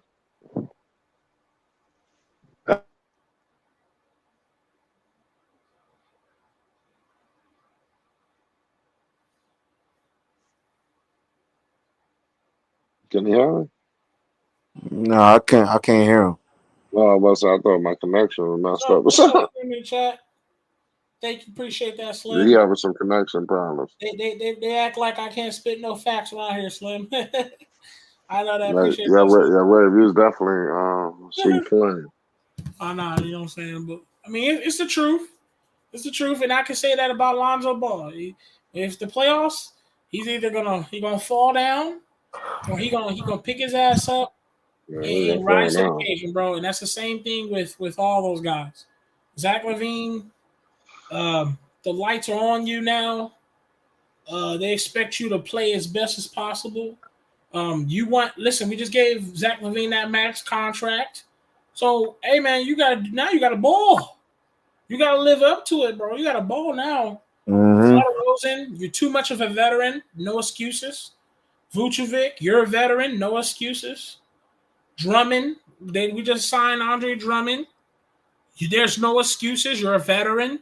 Oh, let's talk about that real quick. My fault. What's up? I haven't been in here for a while, but I've seen a lot of people like, why do we sign Andre Drummond? Not on here, but like Twitter and things like that. But they don't understand. Andre Drummond, since he's been in the league, has been a top rebounder. And that's exactly what we needed. We needed somebody that can actually give us offensive rebounds and things like that. You're gonna bring in a top rebounder. I feel like that move was very underrated. Now I don't see. I think we did fix a rebounding supply. At least a little bit. We did fix a rebounding supply, but our biggest thing was rim protecting to me, because Embiid. I mean, my God, Embiid. He could do whatever he wanted with us. Giannis, he could do anything he wanted with us. You know, Jokic, Gobert, all them dudes, they could do anything with us. I mean, they literally like, okay, well, y'all soft in the paint. Vucevic, get out of my way. Boom, slam dunk. we needed a rim protector so bad, bro. Now you see Lonzo trying to defend Rudy Gobert because we ain't got nobody. Yeah. Like, goddamn, bro. Well, you naming players that nobody could guard. Nobody can guard Joel. Nobody can stop Giannis. They just going to, but that's our job to at least stop players around them, or at least try to outscore them. Like, yeah, we could let Jokic. That's why I thought the Bulls was going to address and get that rim protector. Mo Bamba. They got he came home. Obama got signed up for cheap. Look at Gobert. He got traded for a snack wrap, a Lunchable, and some Pringles. Oh What? nah. When was Mo Bamba ever a rim protector in Orlando? You said what? Mo Bamba was never looked at as no rim protector. He spaces out the floor for us. Wendell Carter was more of a rim protector. Yeah, I don't know. I said Obama is rim protector because I've seen him play defense before. I've seen him block shots. Now, will he go out there in the paint and protect the rim? That remains to be seen. But I've seen him actually take a chance, especially when he played with Vucevic for a little bit. He would play the rim, kind of a little bit of a rim protecting a little bit. So I understand your point on that. I just felt like when I seen him play defense, like actually play defense, he was getting some good blocking shots, especially he's a tall guy, good arm wingspan. He can defend when he wants to. Yeah, I know the Bulls, when healthy, are like a top 5 defense in the NBA. Oh, yeah, as top is. five defense, top that's 5 fine. offense. They don't need no extra. They just need to stay healthy, and they're gonna be fine. They don't need this. They were one of the better defensive teams just when they was healthy with Lonzo. And Caruso. Caruso healthy. Okay, Yeah, but Lonzo, they don't need all this extra shit. You don't need no Mo Bamba coming in there with his youth and inexperience messing the flow up. No. Okay, he's young. You're right. He's young. Patrick Williams stay healthy, y'all solid. You keep Lonzo healthy and Caruso healthy, the Bulls are solid. Like, they a force. They a problem. I had them picked to go to the Eastern Conference Finals until they start getting hurt. I did too. But okay, but if Lonzo go down, they ain't no top 5 defense. Well, the thing is, if any team starting point guard goes down, there's really no viable replacement. You have to just try to figure out who can hold it down until he comes back. Ain't nobody got no. Name one team that has 2 starting point guards in their pocket in case they starting point guard go down. Nobody. I mean, maybe the Cavs with Sexton and what's his name, but But they start both those guys. So most teams don't got that luxury. Lonzo just got to stay healthy. Yeah, for That's all. Figure out how he needs to stay healthy, whether he got a load manage, whatever you got to do. That team does not operate the same without him, offensively or defensively. That's for sure. He is the anchor to that team both ways. That's for sure. Damn, you preaching now. You preaching now. And the defense starts with Lonzo. Y'all got to remember that. The defense starts with him. He's their best perimeter defender. Caruso is not going to be able to lead that team defensively the way Lonzo can. And then Patrick Williams was good as far as having lengthy players to stop Giannis's and people who can move. You're not going to shut Giannis down, but you can have Pat Williams can make it harder. Drummond's not going to be able to guard Embiid or Giannis. He gets torched every time. So Drummond's just a vet backup for cheap. Yeah. I didn't see Drummond as a guy to defend the Giannis, the Embiid. I felt like I agree with people when they said he was a rebounding, fix a little bit. That's the only part I agreed on with that. But I definitely didn't see Drummond do no rim protecting type shit. And look though, and we got him for cheap, so that's the only reason why I'm happy with that deal. We got somebody that can get rebounds for us, and he's for cheap. It isn't like we paid him, a max contract or 20-some million. We got him for very cheap. Now the like you said, FYF, with the defensive part, we don't really need no shot blockers because, like I said, we just need to make it hard for them. The players that we've named, like Giannis and nobody's gonna be able to defend them and completely make it hard, but we can stop them from at least getting into the paint from the perimeter or something. That's why we got Lonzo, Caruso to try to make it hard for other players on the team. But those centers, yeah, man, they're gonna do what they want to do. I have a question. Do you feel this for FYF too? Do y'all feel if the Bulls acquired Gobert, do you see the Bulls shutting down a lot of shit then? Yeah. It's give and take though. If you add Gobert, that means you get rid of Vucevic. So you're gonna lose that offensive firepower in the floor spacing. So offensively, so you can add them in defensively, but it's gonna impact you offensively. You need some type of balance. Bulls got the perfect balance if they stay healthy. The balance of offense and the balance of defense. Mhm. They lost that balance when everybody started getting hurt, from Zach LaVine to Lonzo to Caruso. And that's when they lost their balance, and they never looked the same, and they never got their rhythm back.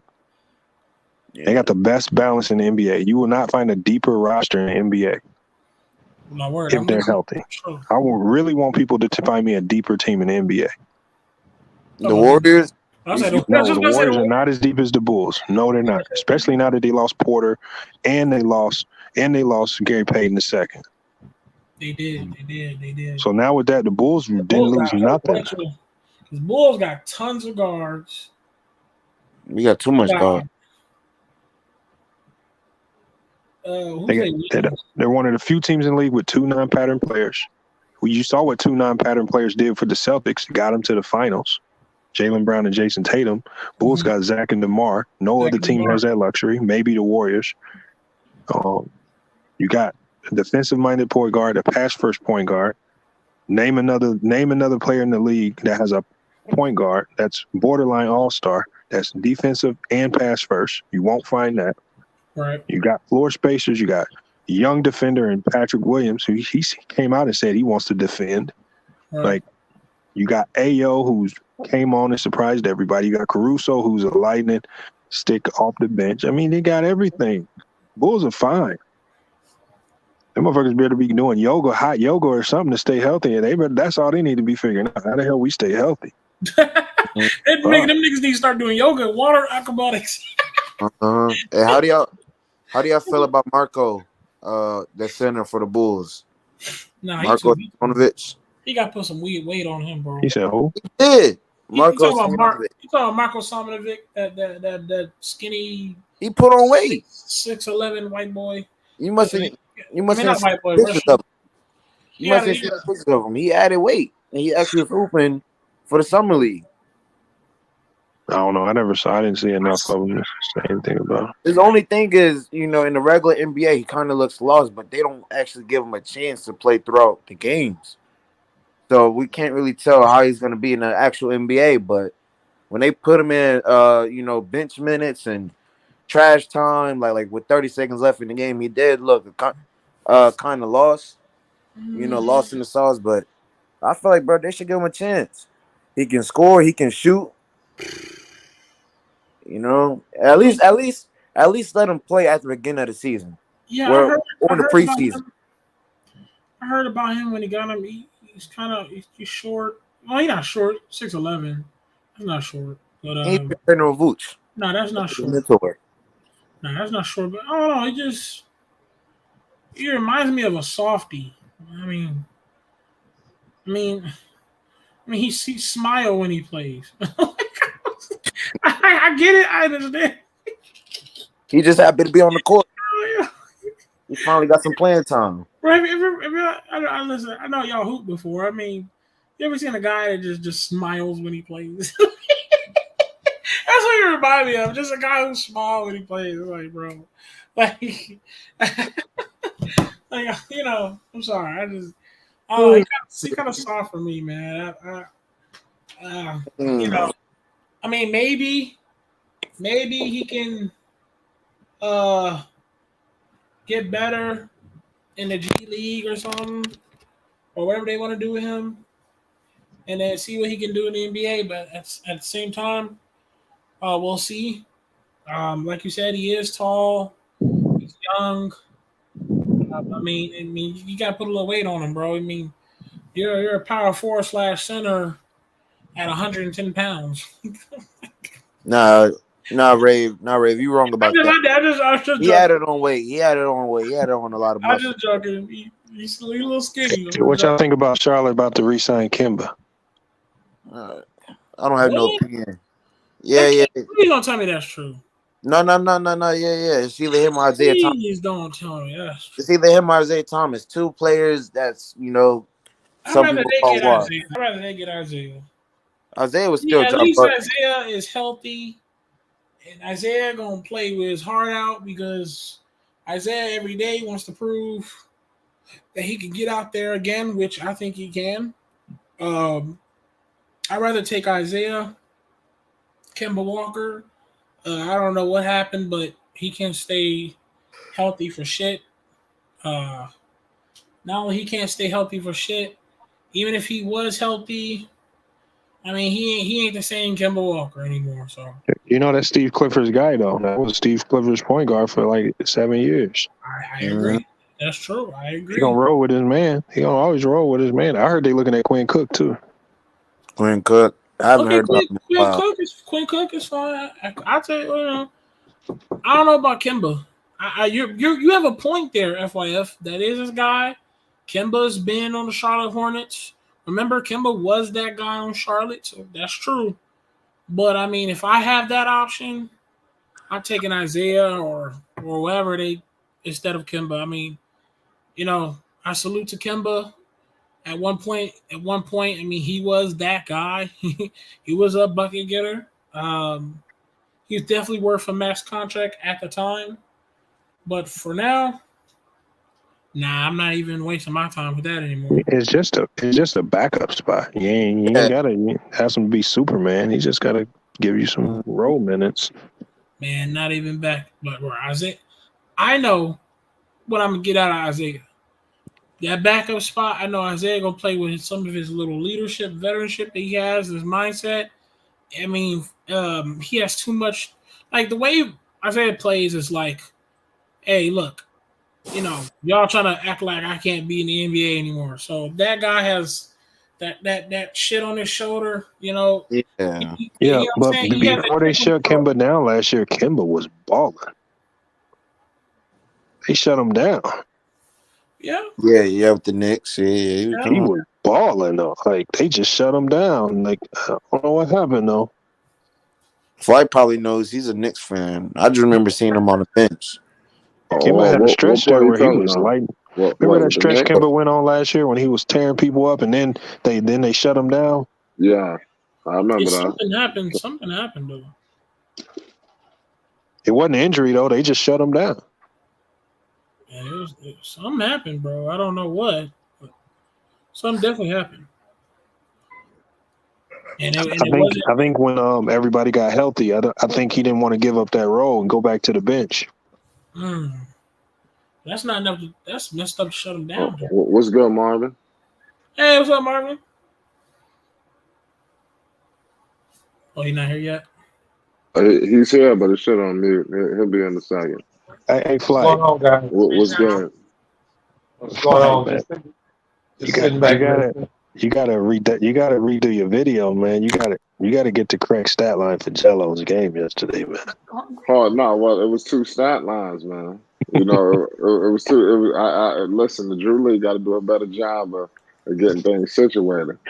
Everybody was running around. They was parading his July 13th stat line as if it in the stand, because I guess that's the first thing that was popping up in Google. So everybody was saying 27, 12, and 5. That was his July 13th stat line. That wasn't yesterday. Yesterday's stat line was looking ugly. No, Jello's stat line was good, man. It's just they lost. No, you got to look at the real stat line. Don't look at the one that's been fabricated around YouTube. I'll have to look and research myself. No, I've got a question. I really want to know what his stat line was. What was you put out a video on Liangelo Ball? Didn't you do that last week? Do what? Didn't you put out some content on Liangelo? Explain to the people what the hell what that was all about. The reaction video? You put out a video on Jello.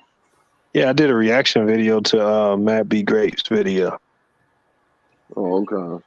All right. What was it about? Matt B. Grape was just going in on Jello.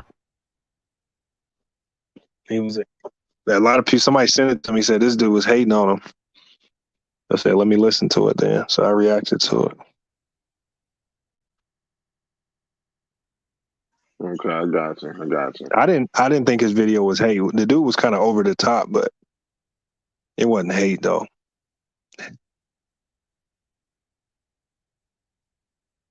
He just extra with his takes. He just got that extra.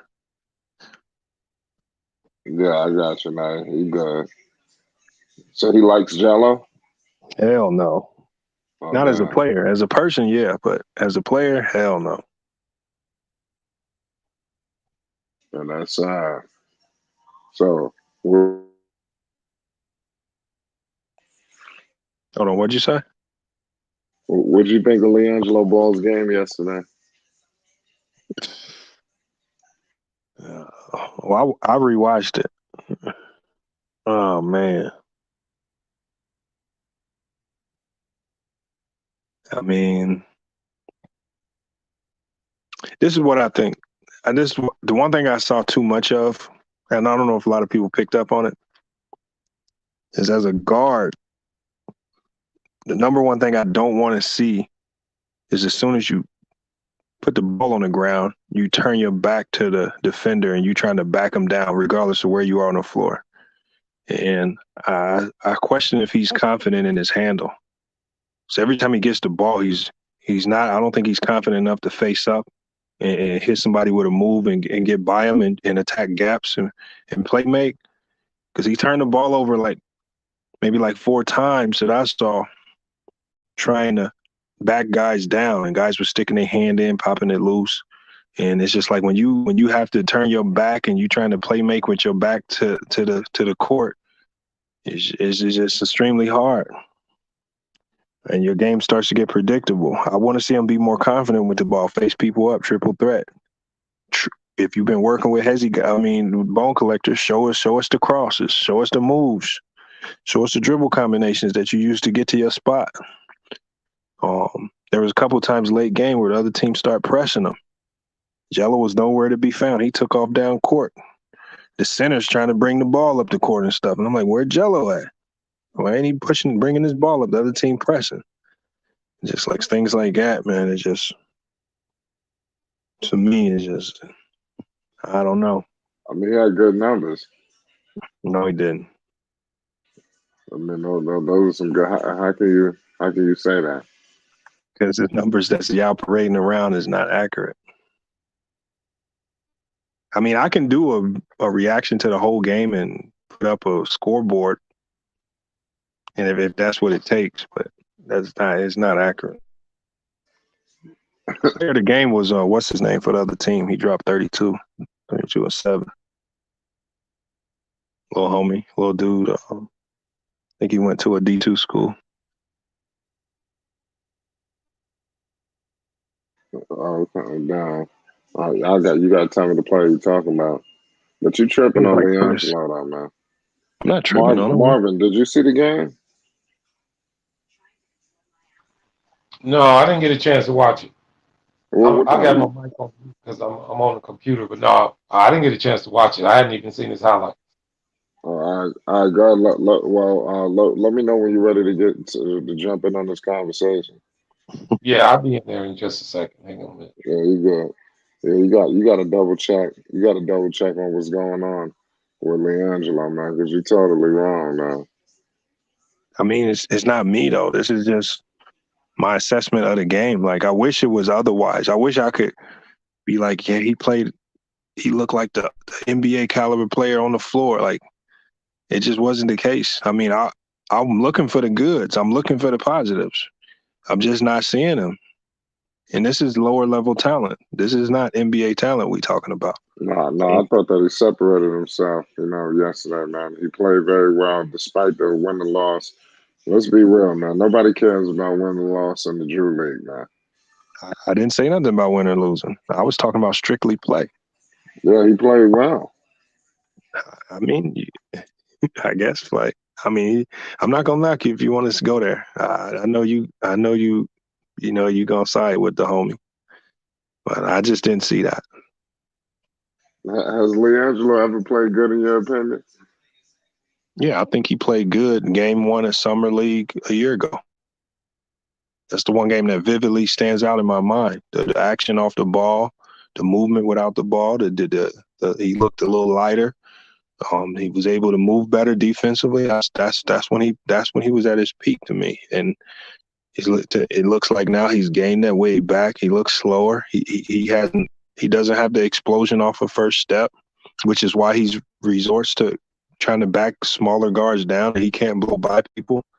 So, I mean, it's just a confidence that you got to get back by constantly playing against high-level players. And that confidence ain't there, unfortunately. Not that I'm seeing it, you know. The best player on the floor should have been Liangelo. He was not the best player on the floor yesterday. He just wasn't.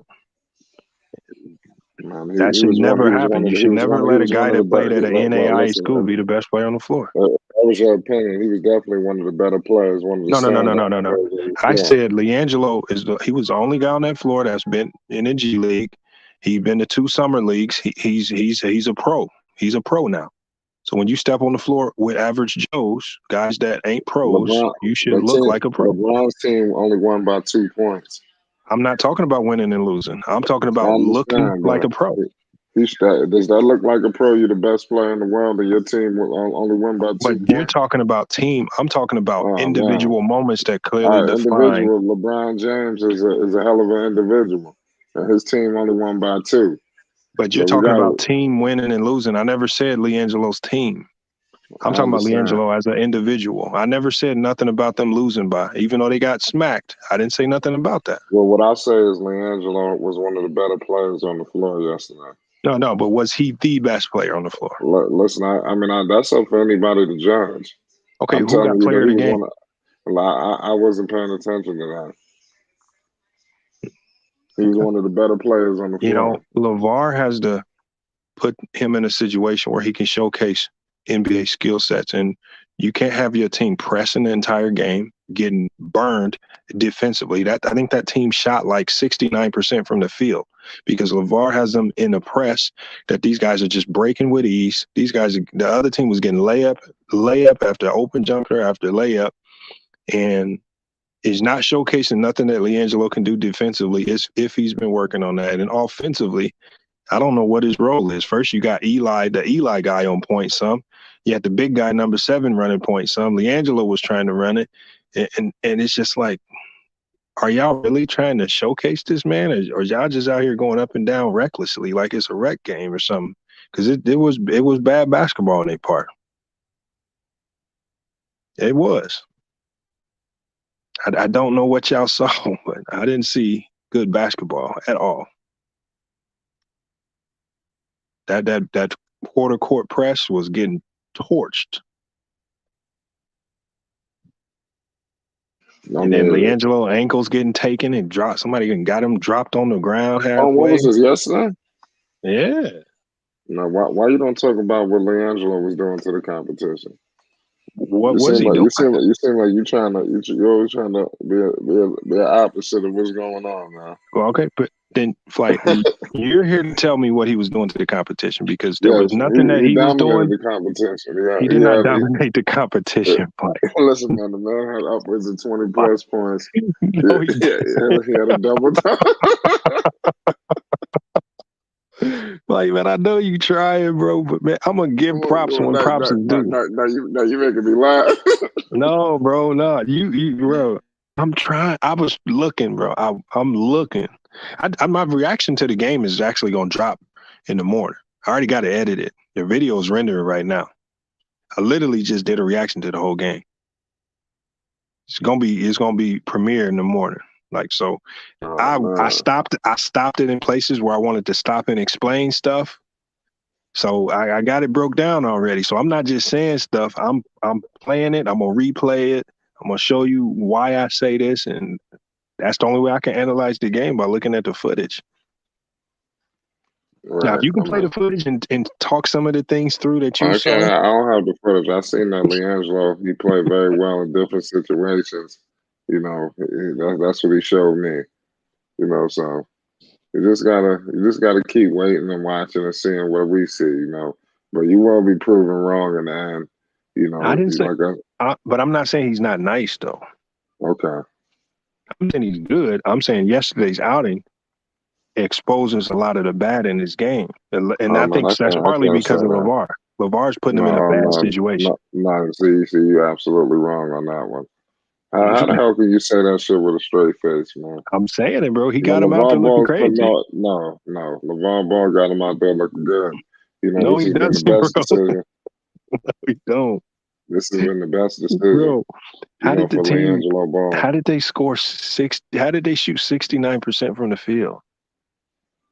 Listen, I'm not getting caught up in those percentages, but you stated that Lavar Ball is not, doing what's right by Liangelo right now, and he's absolutely doing the best thing for Liangelo. This is going to be the best pathway of him getting into the league, and what Lavar Ball is doing. Lavar Ball has completely revamped and reshaped everything going on with Lonzo, Jello, and also to Lamelo Ball to a certain degree. Lavar Ball hands is all on deck. So I mean, what he's doing for Jello is just proudly the most highlighted right now. I think you being seriously misled. Liangelo Ball is on his way to the league off the tutelage of what LeVar's doing. Everything that he's doing this summer will be shown and showcased, with his next endeavor, whether that's to the Charlotte Hornets or the Greensboro Swarm. You are going to see, what Liangelo Ball is doing. And LeVar Ball has had a hand in all of it. Can I ask you a basketball question? What's the basketball Here's the question? basketball question. Okay, so I counted when I watched the full game.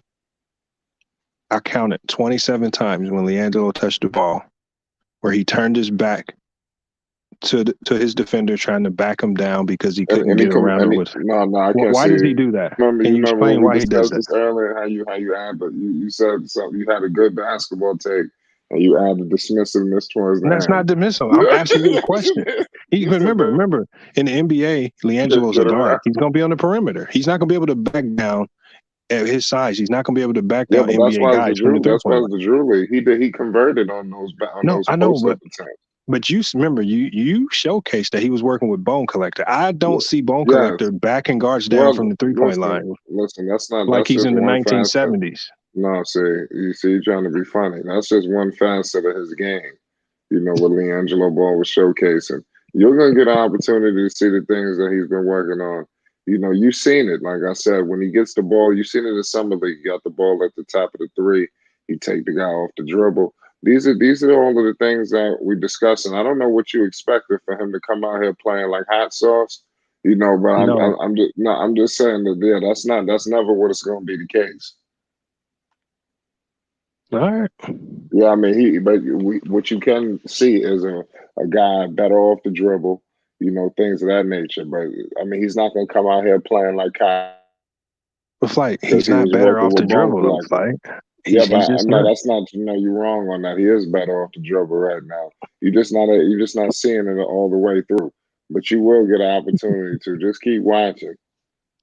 But is there like a sequence of clips that I'm missing that you can show me? No, you got to take a sequence of watching more games. Okay. Start. Look out for the next one. We'll keep you in tune. It's Flight Sports.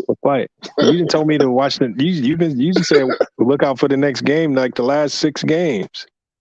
No, but he played good this game. You acting like he had a no-show. Like he did play good. Like he did play good. Like, I'm trying to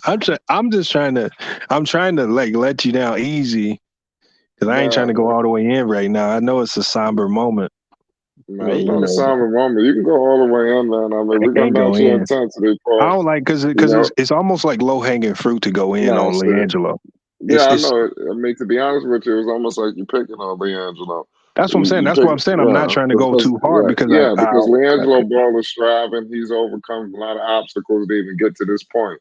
I guarantee you and maybe some other people, if they were put in the situations that Liangelo Ball was in, they wouldn't even be able to persevere to the point that he's at right now. The man done overcome obstacles politically, injury wise. I mean, good God, the deck has been stacked against him. And he continues Flight. Liangelo's rich. He's okay. I understand, but he living in a mansion in California. All right, good. I understand. No, man, you made my point. Stop it right there. There you go, right there. So for a guy that's rich, a guy who got brothers in the NBA, big baller, Brandon State, all of that good stuff.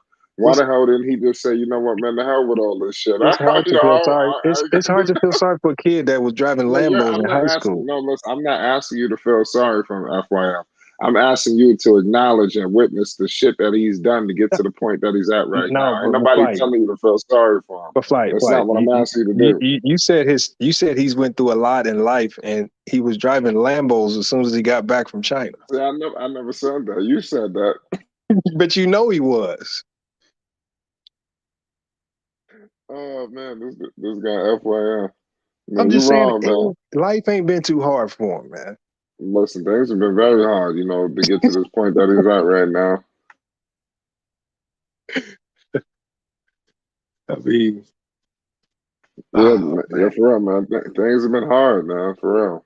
okay. No panic. What's the deal? No panic.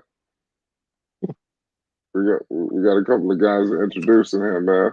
We got What's no up? panic. Hey, What's man, good? You flight got crazy, FYF in man. there telling lies. I'm gonna do a flight parody video, man. No, don't do that. Don't do that. Oh man, you know I'm gonna make it funny. I ain't gonna go in. To be honest with you, I don't care. You know I'm gonna make it funny. Yeah. I mean, there's a Oh lot man, going on, man. What you gonna say? This guy, what is he? A big ball of bread spokesman? What you gonna say? Oh man, I should do it. If you give me the okay, I'll do it. I don't know, man. You might take it to another level. Oh man, I'm gonna let Fred handle that one. You know how you do. You might take this shit to another level. I don't know. We'll see. But yeah, no panic. You hear this guy FYM telling lies? What the hell? You hear this dude? I bet you agree with him, don't you? Damn right, I agree with him. Oh man. Hey, Flight, y'all seen what his name was? Marquez out there yesterday to die on the sword. Y'all aren't even to come help him. Who? That's y'all representative right there. Who? Marquez, that's y'all representative, innit? Oh man. For who? Representative for what? For Flight Sports TV, Jello fandom. Oh yeah, man. You already know, man. Liangelo Ball is on his way to the league. That may be true, but not no time soon. The way you looking. Y'all gonna be all paying homage in the end. I don't know how y'all can sit up here and say that with a straight face.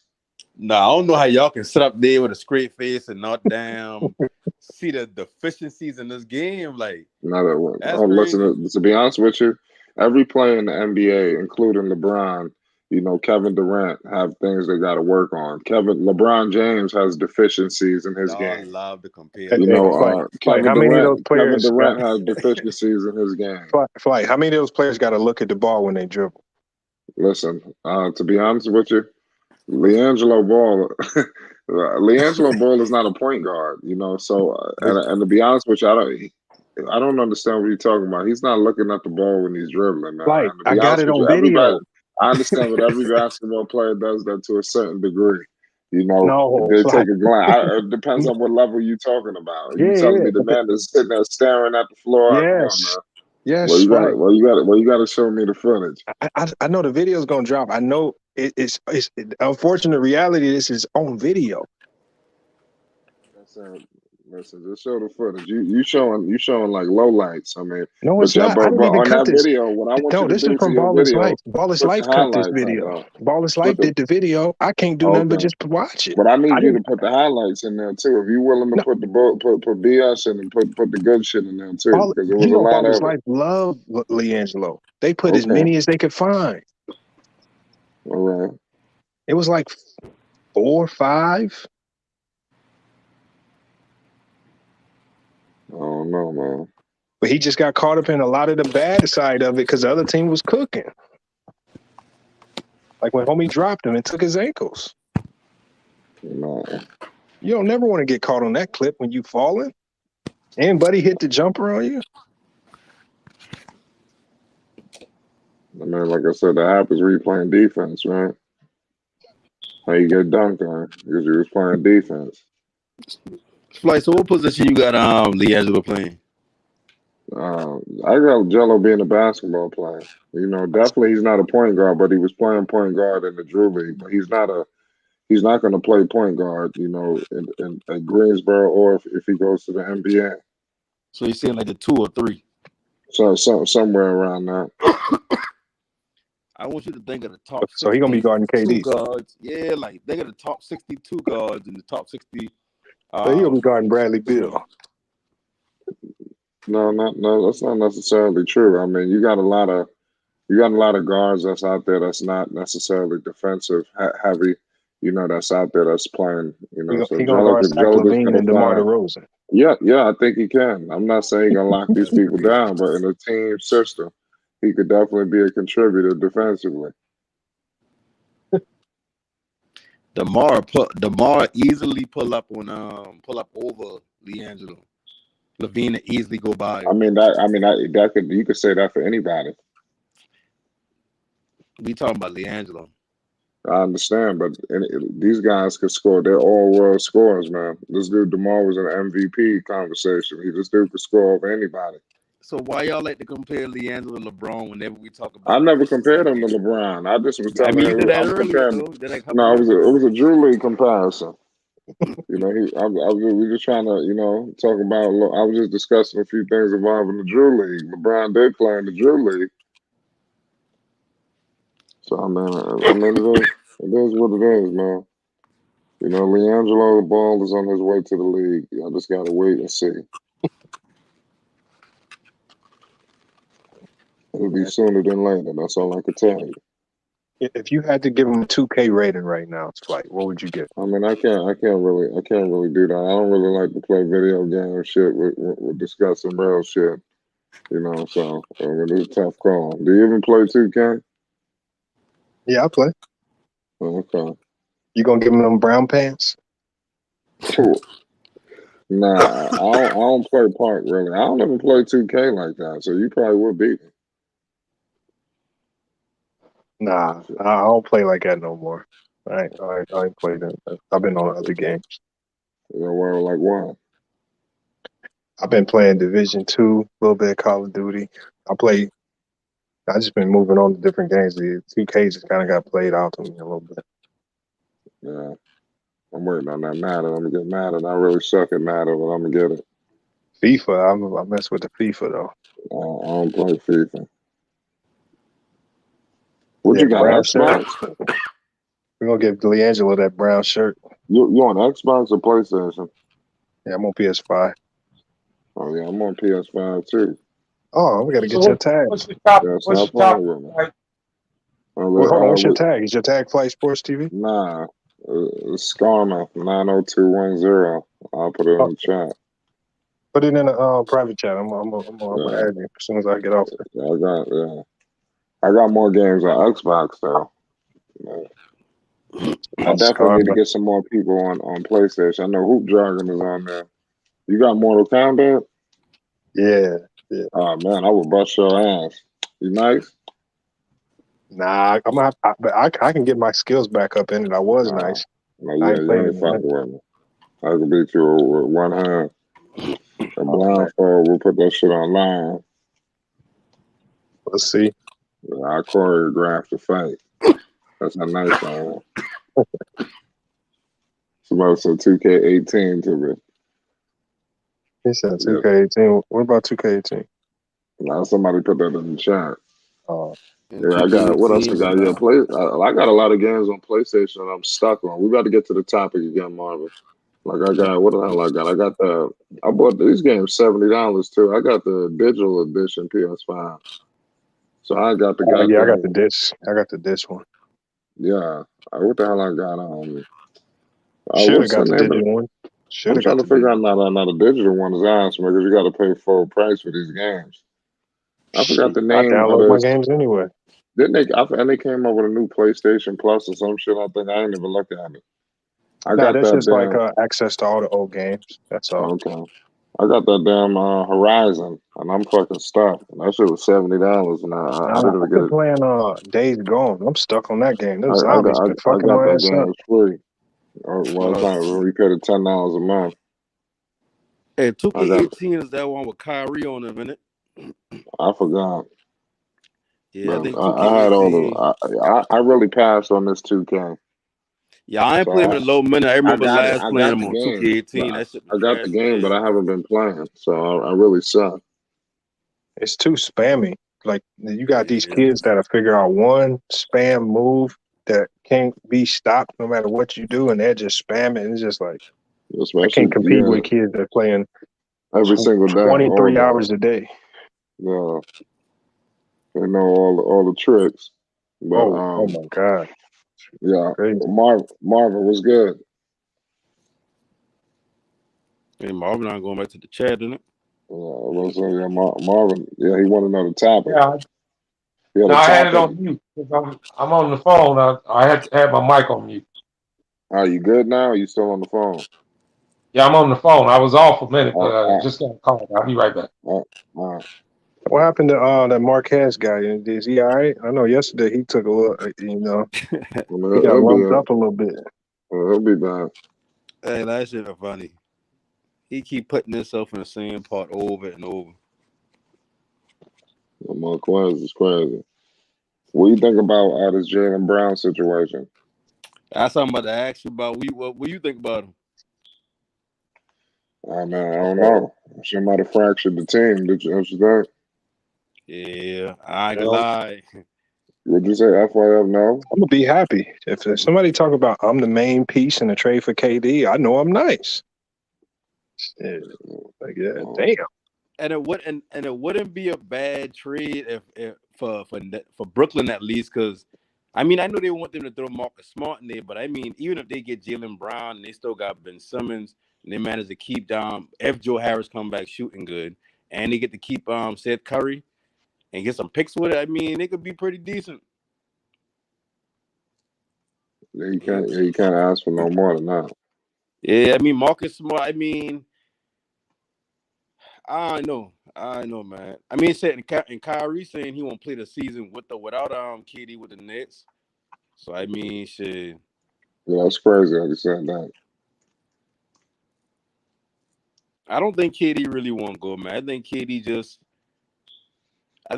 make a reaction like, "Oh, y'all about to try to trade us, man? Oh, bad, I out." And then he just turned into like, damn, the more the Brooklyn ain't never really been planning on keeping that that duo together much longer anyway. They like, shit, we just cut our ties now and they keep this going on year after year. No. But I mean, I wouldn't be a bad trade. I can understand why they'll be asking for Marcus Smart too, though. But I mean, KD 34. He only got about 2 more years being KD. You think so? Yeah. I mean, he's a shooter. Yeah, he's a shooter now, but I mean, like I say, like, I don't say I see spots of his games where he like declining, but I don't think I don't know because I KD that dude, but I don't think KD can carry a team. Like the more I watch him, the more I don't think he can. Right. Talented was good. What's good, man? Yo, I just want to highlight something for y'all, man, because people don't be noticing this. Even though it's all good to have your perspective on it, but y'all do know. Let me make sure, man. All right, it's still 11:30, but y'all do know that it's Monday, right? And they came out with this proverbial trade that they talking about. I don't know what that means. So it's a long way this week or something. Man, that's just media ploy, man. The minute they say that KD and Kyrie's gonna get traded, they had content for the whole summer. And every Monday they come out with a new scenario, and everybody's just gonna freaking talk about the same thing all week. Ain't none of that shit happening, man. Ain't none of that happening, man. That's just media ploys, man. They just laying the groundwork down for a week's worth of content. Next week they're gonna come with another scenario. That's just my opinion, but that's just the way I see it, man. They just setting it up because I mean it's working. Don't get it twisted because we talking basketball all summer, and that's what they trying to get done. But come on, man, they ain't no Jaylen Brown for KD, man. That ain't happening. Marcus Smart, like that trade don't even make sense. KD's worth way more than that.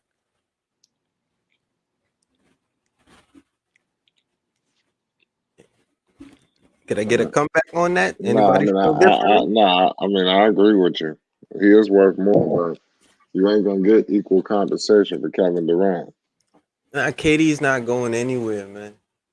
That man ain't going not a damn place, and I don't even think Kyrie going anywhere neither, man. I'm just being honest with y'all. I honestly feel like that's just a setup. They may not tell Jalen Brown all of that, but every week they're gonna come with a new trade scenario for everybody, and they're gonna regurgitate the whole thing through every single show on ESPN and every single show on Undisputed or Fox because they're giving each like they're literally giving each other content. So whoever starts off for the day, they talk about it, and then they just play the whole thing out throughout the rest of the freaking week, bro. And then it fades to black because first it was Phoenix, then it was Golden State, and if you notice, it's every week, man, and it starts on a Monday. That's how you really know what's going on because they always come with the new scenario on a Monday. Who got that background noise? That's me. No, it's unstoppable. Yo. What's good? No, just What's your thoughts of this conversation? What's the topic? Well, right now we talking about we're gonna get back to the triple Bs, but we discussing the trade with Jalen Brown. His name got brought up today. Yeah. What's your thoughts on that? It could be BS because all they really needed was a point guard, and if you ask me, I would think Brooklyn would want Tatum instead of Jalen Brown, and I would think Boston would want to get rid of Tatum instead of Jalen Brown because Jalen don't play no. What's his name? Jason Tatum don't play no damn defense. Last I seen, Jalen Brown's more of a two-way player, and I think you want to put him next to Kevin Durant. So it could be some BS. Go ahead. Nah, and not only that, right? All right, let's pretend that we do fall into it, right? Oh yeah, my background noise is not too loud, is it?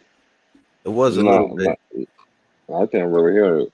Yeah, okay. I can't hear him. Yeah, but Now go ahead. What you saying? Nah, and even if you do fall into the scenario and you pretend to listen to it, like it just doesn't make any sense. Like if you really think about it, like KD for Jalen Brown, and mind you, peep game, right? So if KD goes to the Celtics, how does KD look? So I think KD be fine. Oh, really? All right, I peep think game. I think he'd be fine, but defensively they gonna take a hit. They not gonna look like the same team that knocked out Brooklyn, knocked out you know what I'm saying? What's the name? The Milwaukee Bucks. Defensively, they gonna look way different. That's why I'm like, I don't get why they not asking for Tatum, why they want Jalen Brown. Because maybe the trade think he got a high. Go ahead. Nah, the trade is fake, but this is the I know point. that. It's some BS. I know it. This is the point I'm trying to get across to you. Who smacked KD before KD went to them? Of course, the Boston. Excuse me. No, Golden State. KD would be doing it all over again. Golden State smacked them, then he went and played with them. So now Boston smacked him. Now he gonna go play with Boston. It just doesn't add up, man. How does his legacy look? Trade, though. He ain't going through free agency, but still, you know, it's probably some made up bull crap because Boston don't need Kevin Durant. You add to it, you don't take away. He got a legacy. He got a legacy, bro, that he got to keep intact, man. Kevin Durant don't give a fuck about that, bro. All right, but he don't. I mean, he don't. It don't. At the end of the day, it don't matter because Kevin Durant they always gonna say them 2 rings. They gonna look at it as them 2 rings that don't count because he went to Golden State. Even though he wound up winning the MVP both times when they went to the finals. But I think Kevin Durant at a point that he don't give a shit. Like it's F y'all opinions, you know what I'm saying? And I don't believe that. I think he actually cares because I'm gonna be honest with you. Look at his career, bro. Look at how his career is now painting out to be. Look at his canvas. You understand? Like at the end of the day, that man need to go do something, bro. Like he had out of all the work he's done, he still has not done nothing, bro.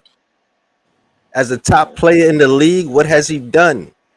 Just keep it 100. I mean, he get them 2 rings. He getting too much criticism right now. No, bro. what I'm saying is that's what you think, man. But I believe deep down as a true ball player, as an honest ball player, like I play ball, bro. And at the end of the day, you got to give a damn about your legacy in some type of way, bro. How do you look? He looks soft. He's gonna look soft. I'll be downstairs in a minute. Go ahead. Go with mommy. Salute to the background kids, man. I like that. Said, But he's gonna look soft, bro. I'm trying to tell you, man. How does he look, man? LeBron went out there. At least he got one for Cleveland. He did it on his own. You understand? Up to now, KD can't get nothing on his own. How's he gonna look, man? Like he's just gonna be a ball player that didn't care. One of the nicest ball players in the world that didn't care.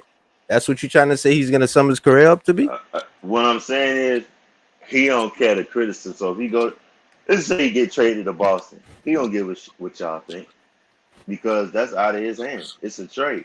Yeah, I don't And think let's he gets just say traded to them team. let's say he get traded to well, I think he mostly gonna get traded to is Golden State. He go out to Golden State and he get traded there. People gonna talk shit. He don't care. He don't Man, care I don't because think it's that out of can his happen, but hands, bro. I It's agree. I a don't think trade, he bro. gets to that Skip situation. Baylor's gonna open a can of whoop ass Skip Bayless can say on everything he on wants. that At man. the end of the day, he don't. At the end of the day, he don't have no kind of no say so where he Mm-hmm. gonna go. He don't, bro. That man don't give a shit, man. You think He, he don't have he, a say so on whether or not he gonna go to Boston or not? You truly believe that? Nah, because that collective bargain get ready to come up, bro. They get ready to talk, and he can threaten to sit down, but he gonna get hit. They gonna put something in there where he ain't gonna No, have no choice but to play. If no. you ask me, What I'm trying to explain to you is that his relationship between him and the Nets front office is not that bad to the point where they're not gonna come to him and say, "Yo, is this really what you want to do?" no, they Because ain't gonna first of come to all, him, bro. yes, They they not are. gonna Because come. first of all, they No, they really not, fam. do They you think not, they bro. want to get? Put your GM hat on, fam. You I'm mean to listening. tell me I you think gonna GM pass up the Scully when best? we wear Scullies around You here. Go you ahead. you gonna you gonna pass up on the best possible trade you can get. So let's just say hypothetically, let's just say he want to go to New York or whatnot, and then Golden State gonna offer him something, and Golden State offer a better package. You mean to tell me he gonna pass? They gonna pass up doing a trade with Golden State just to send him where he want to go because they kind of on good terms. Like, fuck out of here, bro. I'm gonna send your ass where we gonna get the best package at. But GMs See do you that later. sometimes, though. Say That's goodbye. what you. But you see, I don't know, man. But you're not listen. You're not getting the fact that that's Kevin freaking Durant. Exactly. And for that point, I'm gonna send you to where the hell every team gonna give us the best package, fam. So Well, if this team over here is giving us the best package, because you Kevin Durant, I'm sending your ass there. man. Point blank. First of all, KD ain't going nowhere. 'Kay, there is no deal I out don't think there. he's going nowhere either. I There's know no he deal out there that warrants KD right now, unless you really giving up your team like on some G shit with a star. right. I feel you. Yeah. You understand? That Rudy trade basically gonna F up that damn Kevin Durant trade because Rudy got so damn much, bro. So No, they gonna be looking like we but probably can get more. Yeah, but he that was ain't set the market for a star player. Rudy's fault because I mind you, know that. I know. KD asked so-called asked for his trade, which I still don't even believe that shit is real. But let's keep it 100. He didn't deny it though. He ain't say that shit wasn't true. Well, you know what I'm gonna tell you, man. They all in cahoots, man. He spoke once and that was it. He's not on Twitter every day co-signing and shit. Man. The You know somebody what? for the You the know what? somebody for Hold the on, but Celtics talking about the his denial brother did thing. say it though. His brother came out and say they ain't spending another season in Brooklyn. So I mean, yeah, in Brooklyn. So that shit true, fam. He had to ask for a trade. All right, I take your word Yeah, for it. you know. I take But your word for it. at the end of the day, though, like I said, me and you can be on good terms. But me knowing I got Kevin Durant, I'm letting them know, like, bro, I don't shit, no hard feelings. I ain't giving a flying fuck where you trying to go, fam. I'm gonna get the best assets I can get from you, fam. Let me ask you a Like, you question. know, Just if you could come up with it right quick. What's the prime scenario of a trade for Kevin Durant? If you could just think of one right quick in your mind, like what type of player would you sit there and say, all right, I'm giving this up? What type of scenario? Brandon Ingram. you send him to Golden State where you can get Andrew Wick. Well, first of all, you got to get rid of Ben Simmons because that Ben Simmons is in the way for you getting possibly the heights you trying to get from Kevin Durant. I probably like Golden State, try to get Andrew Wiggins, Jordan Poole, some picks, and try to get James Wiseman, just to throw something out there. That I could see them doing that. Or like I said, you if he really want to go to Phoenix, then hey, you ain't talking about giving up Devin Booker. There ain't nothing we need to talk about. But I think that trade with Golden State is good because you got Jordan Poole, who I think it can be a becoming a superstar in the making. Really, if you get him That's a big scrimmage. minutes, you know what I'm saying. And you got Andrew Wiggins, who's a good all star. That's a two-way player. And then you getting a center. You really don't know what you can get out of him.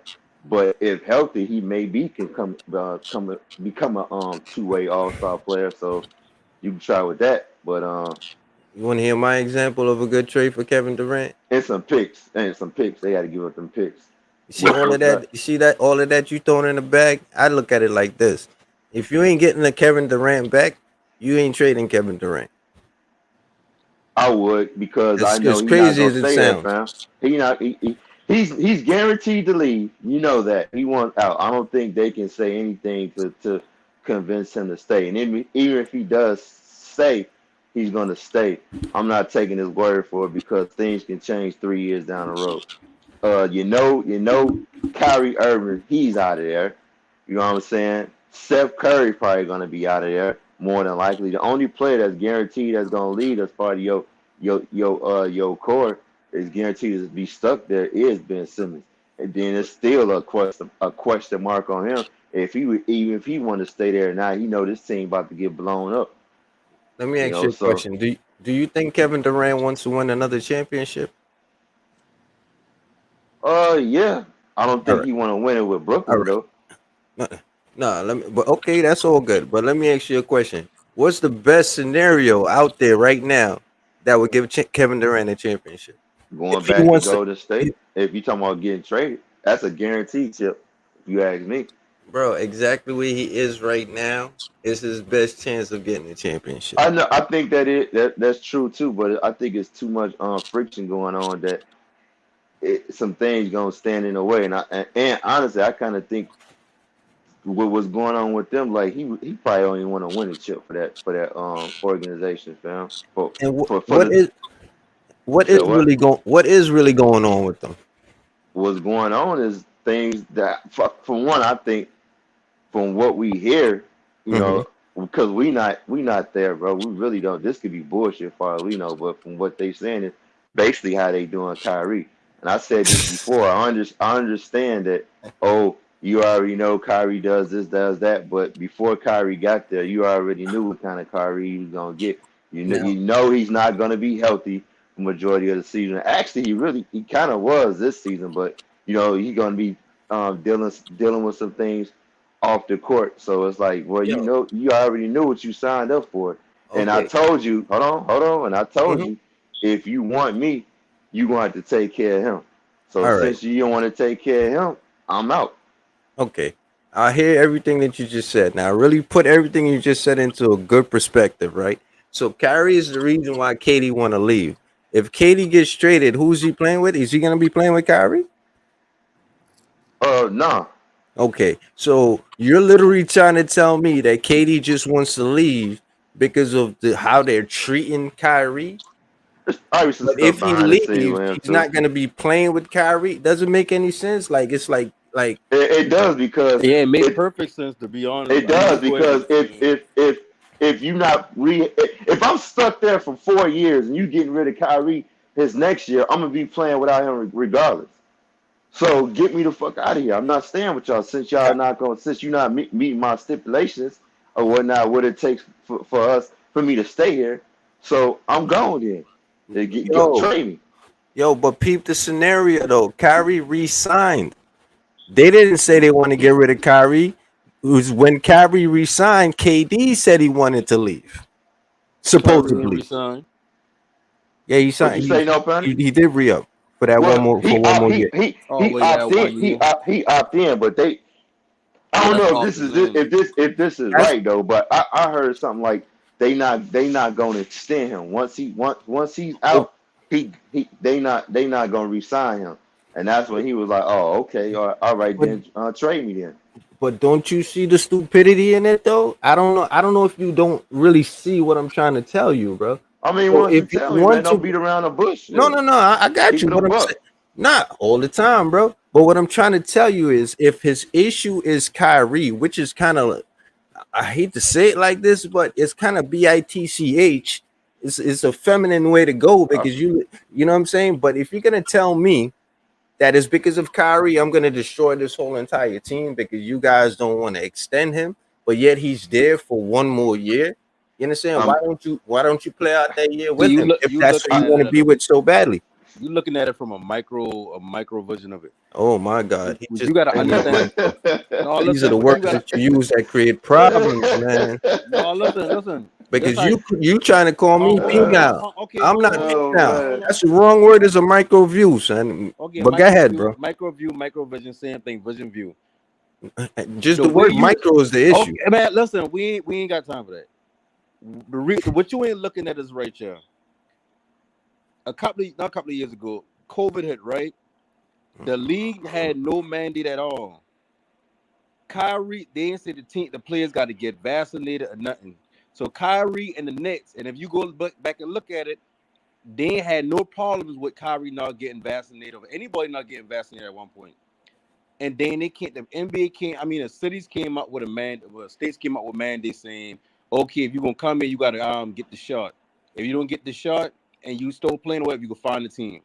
So Kyrie could have played the entire season if the Nets had swallowed that money. Cool, they don't want to swallow the money. Okay, cool. Kyrie said, how about this? I'm going to play in the games that I can, and in the other games I'm not. They say, you know what, Kyrie? We don't even want to deal with that. You just stay home the whole season. Now, you got a KD playing that entire season, and it's like, damn, I wish I had some help. Harden ain't really doing his job through most of the season. He playing all right ball, but he ain't playing Harden ball. So now you frustrated as a superstar, and KD eyes is like, but damn. So cool, fast forward, he finally get to play whatever like that. Remember, Nike ain't pick his contract back up only because of the fact that he didn't get a max contract again. When we look at players getting max contract, we don't understand that. Shoe deals and shoe companies look at that right there and say, you know what? Use a franchise player. We're going to give you this type of money. Because you can come to the bargaining table saying, I'm a max player. I made all NBA, blah, blah, blah, blah, blah. So when they didn't re-sign him and and he had to opt in, KD being somebody who only was there because they accepted Kyrie to come, feel like, well, damn, what y'all trying to do? So if he walked next year, now KD got 3 years left for this contract that he got to do without Kyrie, and his main plan was to play with Kyrie. So that's why I said you looking at it from a small view instead of looking at it. No, you're looking at it from a small view because everything you just said, listen to what you just said, man. And this is what I don't know if you're not getting what I'm trying to tell you. All right. If your problem is he's going to only be there for one more year, then why is it that, and it's really Kyrie the issue, then why is it that you don't choose to play out the 1 year? Because you can still get traded after the 1 year. Well, Kyrie might be getting traded too, though, fam. Yeah, you missing everything you saying. I'm going based on what this man just said. Don't add nothing to it for him. Let him speak his own words. Kyrie about to get traded. They're trying to trade Kyrie right now, right? They're trying to trade Kyrie because Kevin Durant requested a trade. Oh, you got that wrong. They've been trying to trade him before he requested. You messed up the timeline. Goodness. Go back and look at it. Bro, once he opts in, you got him. Right or wrong? You got him for 1 year. Good. I'm glad. Stick to that. Stick to what you're saying. For 1 year. Kyrie going to go. Beautiful. The Nets ain't going to re him out because they could have did that this year. For a lot better price, but they didn't. So that means he going after the season. Now KD got to play 3 seasons in Brooklyn. He doesn't have to play 3 seasons, bro. Listen to the number that you're using. The number is 3. He has 4 more years on his contract, but you're using the number 3. What I'm trying to say is when you eliminate 3, what are you talking about? Good. I agree. What are you talking about? You're not listening, bro. I'm trying to tell you, if they both play out that 1 year, it even makes it easier to trade him because now you kick 1 year off his contract. So it's 1 year less. It's a little bit easier to trade him that way also. That's what I'm trying to tell you. Why try to push the needle right now? You understand? When you guys got a complete team, knock off the season, and if y'all still feel that passionate about it, break out after next year. You keep skipping over the fact that the Nets were trying to trick Kyrie. Like, why you? I'm with you, but listen, bro, you're talking out of 2 sides of your mouth. I understand that point. I told you, check mark for that. You got it. But what I'm trying to tell you is the man opted in. So therefore, once you opt in, you have that final year, correct? So therefore, why put the pressure to make them trade you now in terms of KD? Why put the pressure on the team to make them trade you now, where you can make it even smoother if y'all just play out the season? You understand? And it'll be easier to trade everybody. Because guess what? Now you could acclimate different trade scenarios right through. You could talk to different teams right through, and you got a whole season to go through. By the off season next year, it'll be easier to get rid of everybody if you Let me want to ask you a do that. question. Did Kyrie request a trade? I'm not 100%. Did he? He didn't. They're actively trying to trade him, not because he requested, because they're trying to trade him. Well, you're making So, my point even more. no, that's not making your point. You keep Yes, you saying a are. lot of stuff, and then as soon as I respond, your first thing is you're talking You on the said he didn't request. I said I wasn't sure. listening. Bro, I'm always listening, son. I listen first, bro, before I No, talk. you Now, no, you ain't now you listening. asked a question, and I said I'm not sure, and you said out your mouth, no, he did not request Okay, one. so So what you're I'm making my point even more that's by not your saying point. that. But listen, How you gonna tell me what my point is? Kai, you said it, and I'm responding to your point. What do you mean? How you can tell you what your point is? You're trying to make a point that don't make sense. Help me, man. I'm telling you, you looking at it from a smaller view than you need to look at it for. When You're always telling Unstoppable me was I'm looking saying, at things from hold a on, smaller view, bro. Unstoppable just been trying to tell you what the reason why he trying to get out there, how he trying to get out there, why he's trying to get out there. I telling you from my point of view, you got to look at the facts all the way from the COVID situation, and that make KD. You say KD, that's a bitch situation for him, right? What I'm trying Not to say for is, Kyrie, except for KD. Because KD just be making some female moves okay, consistently, cool, in and my that's opinion. cool. And that if you feel that way, cool. I don't. I mean, that's not me. How you Me as gonna an dictate individual. your career So based on another man, bro? That shit okay, don't make no cool. sense. Okay, that's Don't. cool. That's cool. But what I'm saying is, it's more than just what you said. If that's the When case, you should still be with the Golden State Warriors. Jesus. That's just the way I look at it. If you're gonna dictate it, like, what is he, your girlfriend? Like, y'all that close? Come on, bro. He's making his millions. You making your millions. At the end of the day, why does it matter? The goal is to come together to make a chip, not to make money. Y'all bank accounts are separate. I Y'all come mean, we together to win games, right, you bro. got. I get what you're saying, and I can level on you. We have to disagree, agree to disagree. But when you got a Nike contract getting taken away from you, when you the top selling shoe on the Bro, actual that's line, not because KD's you ain't get a problem. That's not contract, KD's because the Nets fault. playing with your money. The Nets know right now if if Kyrie leave after the season, they know they're not going to sign him back to a long-term contract. They Yo, know let me Kyrie's ask you. not going to want to sign to the long-term contract. So what they did is instead of signing him to a long-term contract, keep them for the 1 year if they really did that want him, and then trading them off for assets next Not year. They know that would have been cool, but the fact that they said, you know what, we ain't even want no assets of a Kyrie Irving, top 5 player in the league. We just gonna let you extend for that 1 year, and you can walk whenever you want yo, to walk, because you know it's gonna be hard to find a trade throughout the year. Because if that been the case, they would have been had a trade for him. But every bro. trade scenario is Lakers, Lakers, Lakers, Lakers, Bro, there's a Lakers, and business but aspect. that's the Peep business. game though. No, listen to me, bro. There's a business aspect to the situation. All right. You need to understand if you own a business, okay, and somebody's working for you, all right, and they're only showing up 3 days a week. Oh You yeah, you watch understand? First Take. What do you mean I work for? Oh my God, I say bro. you watch No, First Take. I'm a freaking businessman. That's what it is. I get money, bro. I'm speaking to you on that type of terminology right now. Don't tell me Okay, nothing but about you first take. yeah, like you speaking a foreign language. What I'm trying to tell you is Nah, the better bro, thing you for trying you to right insult now is me the with these First Take. remarks, and I'm just putting you in your place. That's all. We can You're move not on. It's all good. right. What I'm trying to tell you is, if I own my business and I got somebody who's coming to work 3 days a week, bro, and I gotta extend them, bro, and they only keep showing up for 3 days a week, I like them. They're a good person. When they do show up to work, they work goddamn hard. But I got my business to I'm run. about to break your whole little conversation right now. You can break whatever you want to break, man. It's a debate show. Let me Hit me ask you a with it. question. Let me ask you a question. I'm gonna answer your question. Hit Would me you with it. would you rather lose Kyrie for nothing or lose him for something? It's not. If I have to lose him, I'm gonna lose him for something, of course. If All I right. get So rid of him, okay, I gotta hold on. get rid of Okay, him for hold on. something. Let me say this shit real quick. So if you rather lose him What for did I do? something, I don't know. wouldn't it make Misspelled. more sense to just sign him to a long-term contract when his contract is due this year, and then get more off him because he got more years on his contract No, to do bro. this year? What you not listening? See, you don't let me See, finish.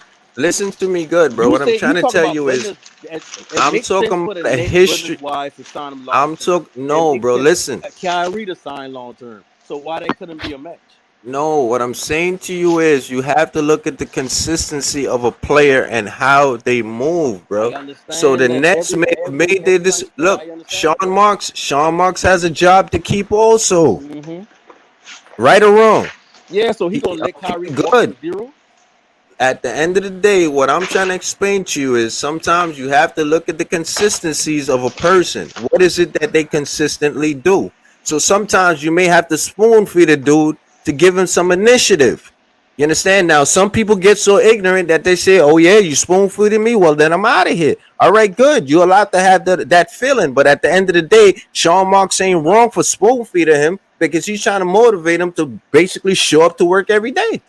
Okay, so if Sean Marks lose Kyrie Irving for nothing, He ain't gonna that's look bad. huh? You think he gonna look bad And no, I don't care how he looks. What I'm saying is, if he loses for nothing, how is that good for the Knicks? for uh, for the Knicks or the For the Nets? Knicks, I said the Knicks. Bro, at the end of the day, what I'm trying to explain to you, I regardless get of how what it looks, I promise you, I get what you're trying to say. But what I'm saying is, you bringing out business wise, I rather sign Kyrie for the extra years for that long term contract and trade him next year because he'll be more valuable because he got more years on it, as opposed to trying to trade him with just this season on the books. Because I could trade him to, let's use Utah Jazz right now. He's only going to be there for 1 year. I could trade him to Charlotte right now. He's only going to be there for 1 year. So why not do what's best for both of but us in a that's not scenario? that's No, no, no, hold on, hold on. that's Why not not that's do it? not Jersey's business if they do it that way. Once he's gone, he's gone. He don't belong No, to us I no more. get okay. So you making my point. So you rather lose him for nothing because you talking about business right now, and the business of basketball is not letting the superstar player leave for nothing. Guys, are y'all debating if Kyrie is going or staying, or what are you guys debating? No, we're No, not debating that. I'm trying to help this man understand that at the end of the day, my conversation is really about Kevin Durant. It just happens to be about Kyrie right now. But I'm just trying to say, at the end of the day, if Kyrie's there for a year, one extra year, because that's what he basically signed back on for, he opted in and it's for a year. Okay, why would KD push a trade or force a trade when he said the whatever his name is, I can't remember right now, but he said that the reason why they're having the issue is because KD wants to play with Kyrie, and since they treated Kyrie the way they treated Kyrie, that's why KD wants to leave. But Kyrie has an extra year on his contract, so why is it that you want to leave? Because if KD leaves, he's not going to be playing with Kyrie anyway. That's just the point I'm trying to get across. I mean Oh, I don't think I disputing that. I just trying to help you understand that it's more like how you like. I keep going Things back to is this getting stuff. tricky in Brooklyn. You call KD. You say KD being the bitch. What I make you understand is way more than just Kyrie and get the contract. It No, goes back to COVID days. It goes bro, back to even if all you that. go back to COVID days, COVID is behind us. But even if you want to go back to the No, COVID day, peep game, bro. Yeah, Even if let's not get all into that and keep Nah, going. but even if you want to go back to those days, it's not the Nets that gave him the mandate. The New York State gave him the mandate, and the mandate was so retarded. And I don't know why they taking it out on the Nets. The mandate was so retarded that players who came from other states could play. You understand? If they wasn't, I don't want to use the word, but the V word. You understand? But if you play for the state, you can't play in the state if you're not V word. so now, Respecting flight okay, so sports. do you So understand how frustrated that would be for but teams I'm from telling you, Houston? that is not the New Jersey, I mean, the New York, Brooklyn Nets issue, bro. That's not their fault. No, They didn't but come up no, with that mandate. listen. I understand that, but you got to remember he could have played in all the games if the New Jersey Brooklyn Nets Nah, it's decided all to pay good. I, him. I, I But flip it hold on. too. Let me finish because I don't want to get cut off and then you don't understand where you're coming from. But the Nets, I understand them saying we're not about to pay half of your games that you're gonna play in or whatever. We're not gonna pay that fee, that fine or whatnot. So then it became okay. Kyrie can play in half the games. The Nets says instead of them allowing him to do that, they say, you know what? If you're gonna be in and out the game like that half the season, going half the season here, we just want you sitting out there all together. KD of the mindset like, damn, what going on? Like, why he can't play in half the games? Like, shit, y'all bring Harden in, or we bring Harden in, and he ain't performing. We need Kyrie on the court. We can help build chemistry the time that he on the court. But the Nets themselves saying, nah, we good. We gonna let him sit. So as KD looking at it, and his mind is like, damn, y'all play him like that? Cool, I'm gonna go out there and hoop. Now in the summer comes where he need to get re-signed for another 4 years. It makes sense for the Nets to be like, we're going to sign him to a 4-year contract. So when we do decide to trade him next year or whenever, he's more valuable because he got more years on it. And Kyrie can be like, okay, I'm going to get more years. If y'all do trade me, at least I get my years and I got my Nike contract. The Nets understand that not signing him to that full contract, that full contract, Nike was going to pull the contract offer or whatever they had on the deal with Kyrie.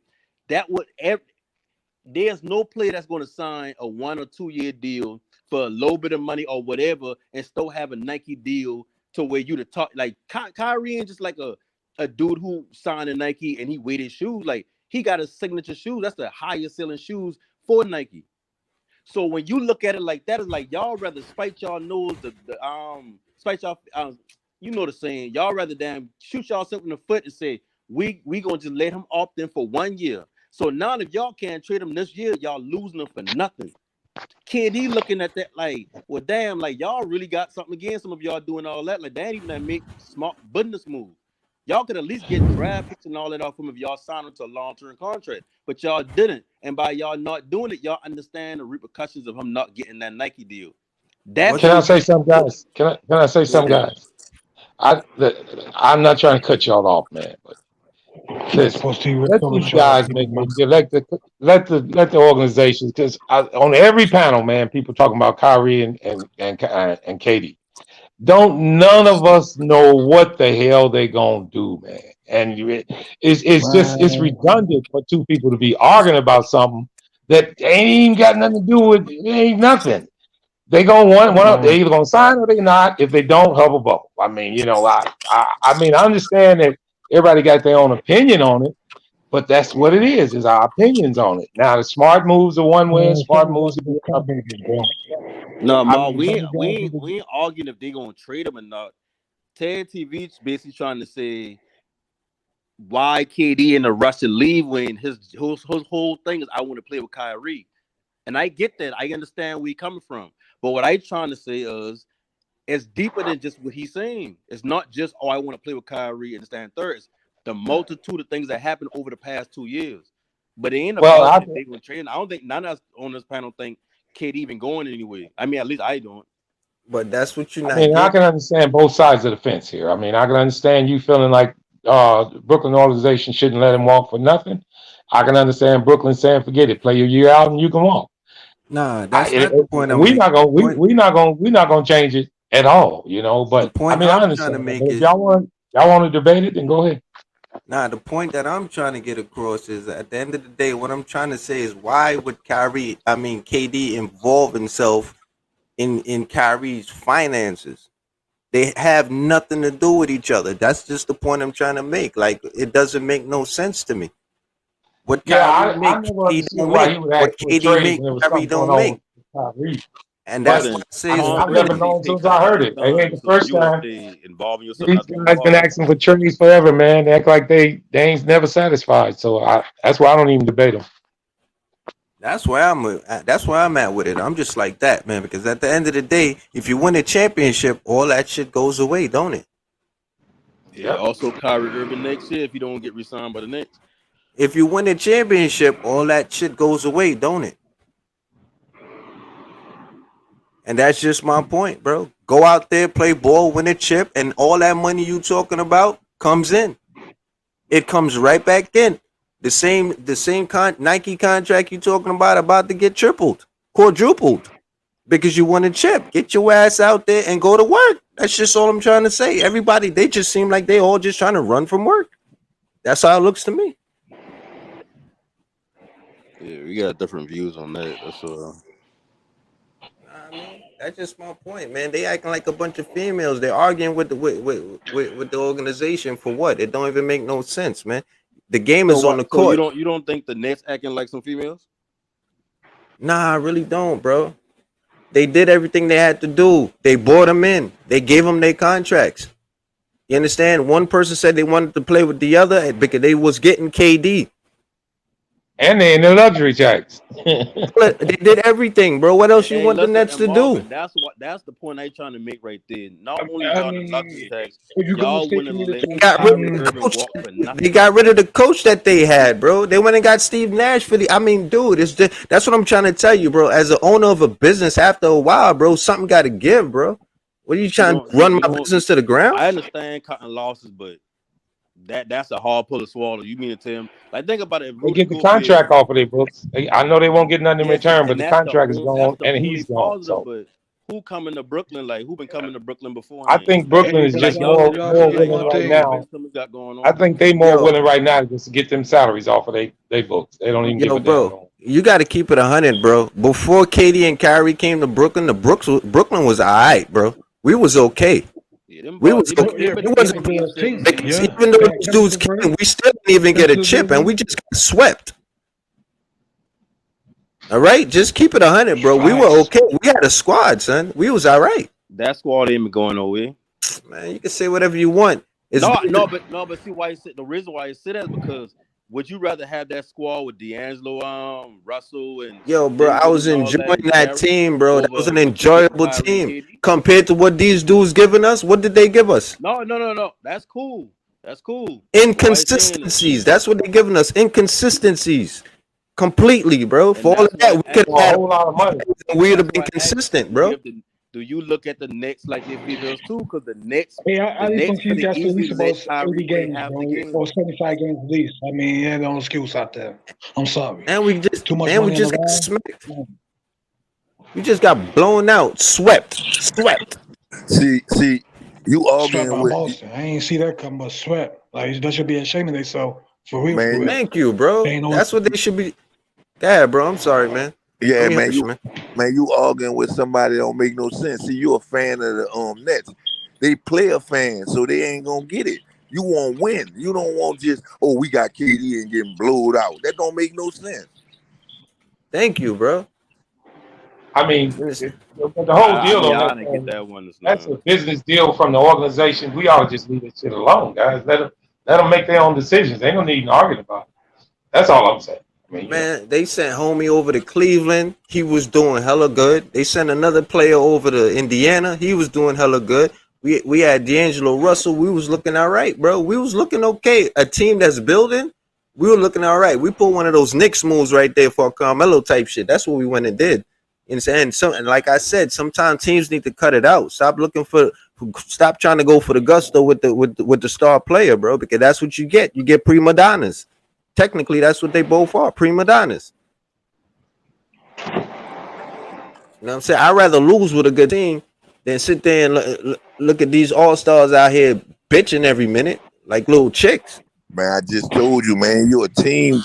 You cheer for your team, man. They do players, man. That's why they ain't gonna see it like that. I'm a Pelicans fan, bro, and I try to tell them that.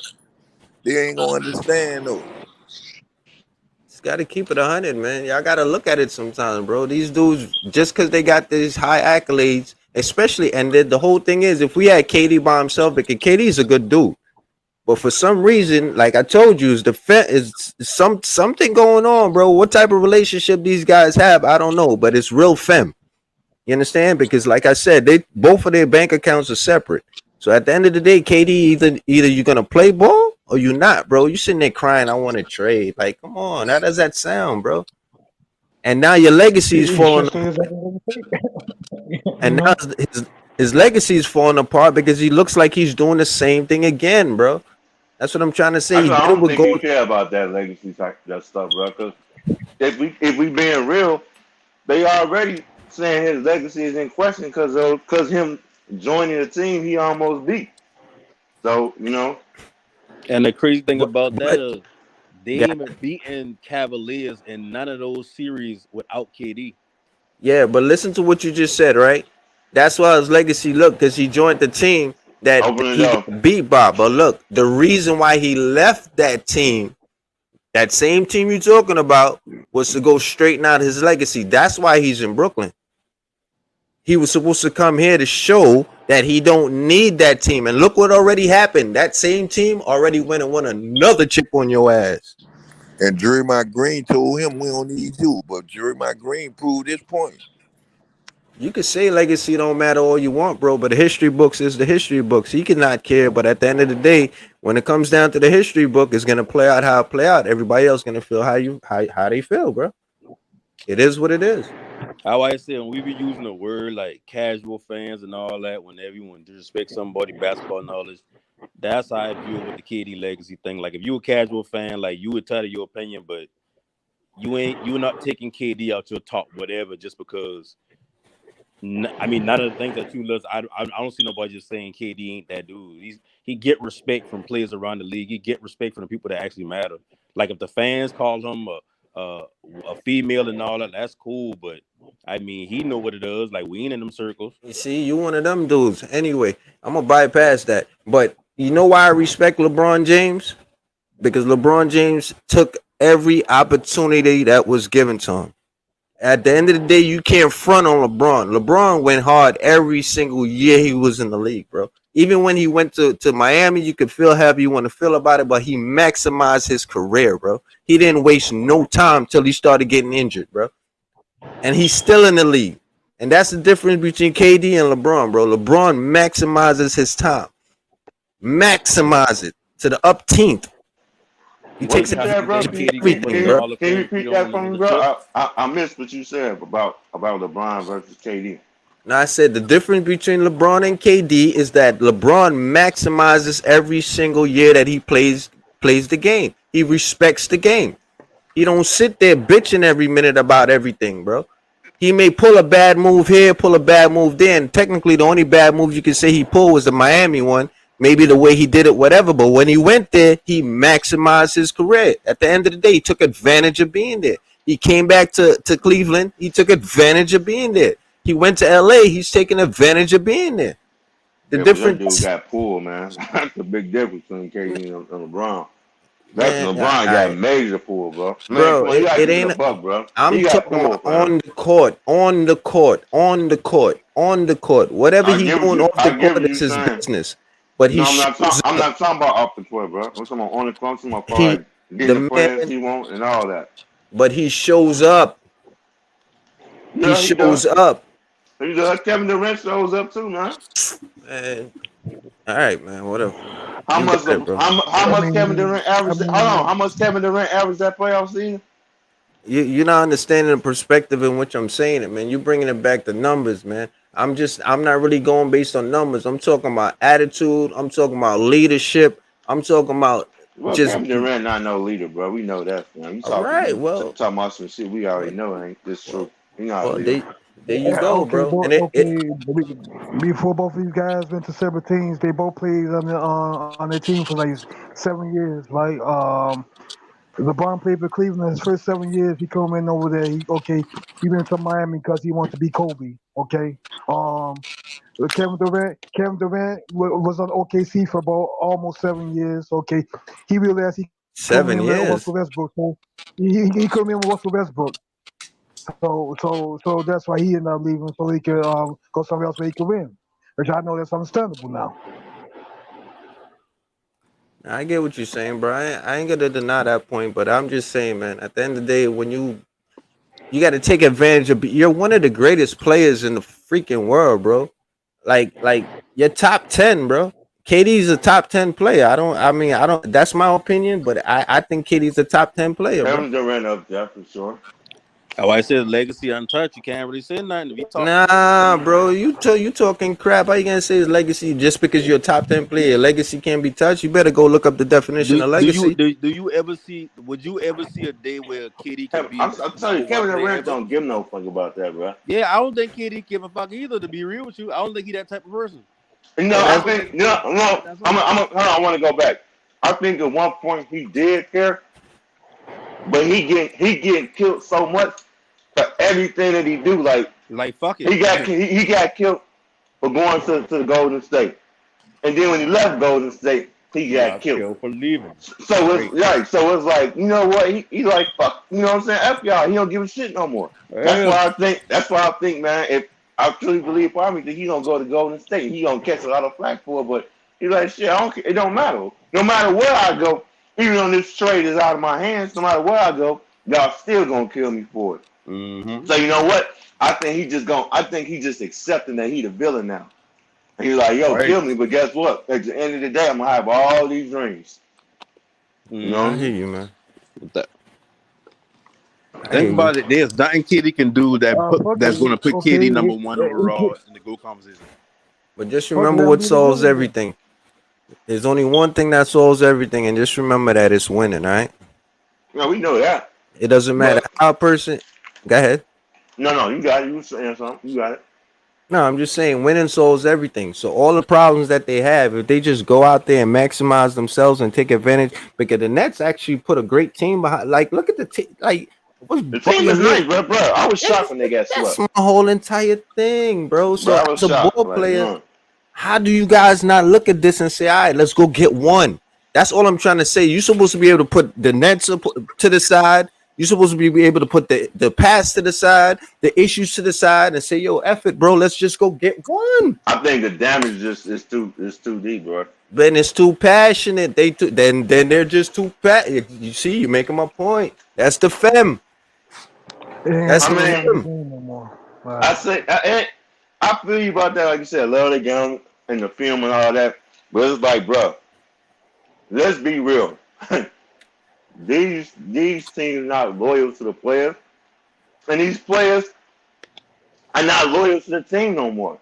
So again, I hate to go back, but I have to. If I go to you and say, yo, if you want me to re-up with you, or even come to the Brooklyn, because this is before he left Golden State. You want me to come to the Brooklyn organization? Here are my demands. You know, this is a stipulation you got to go by.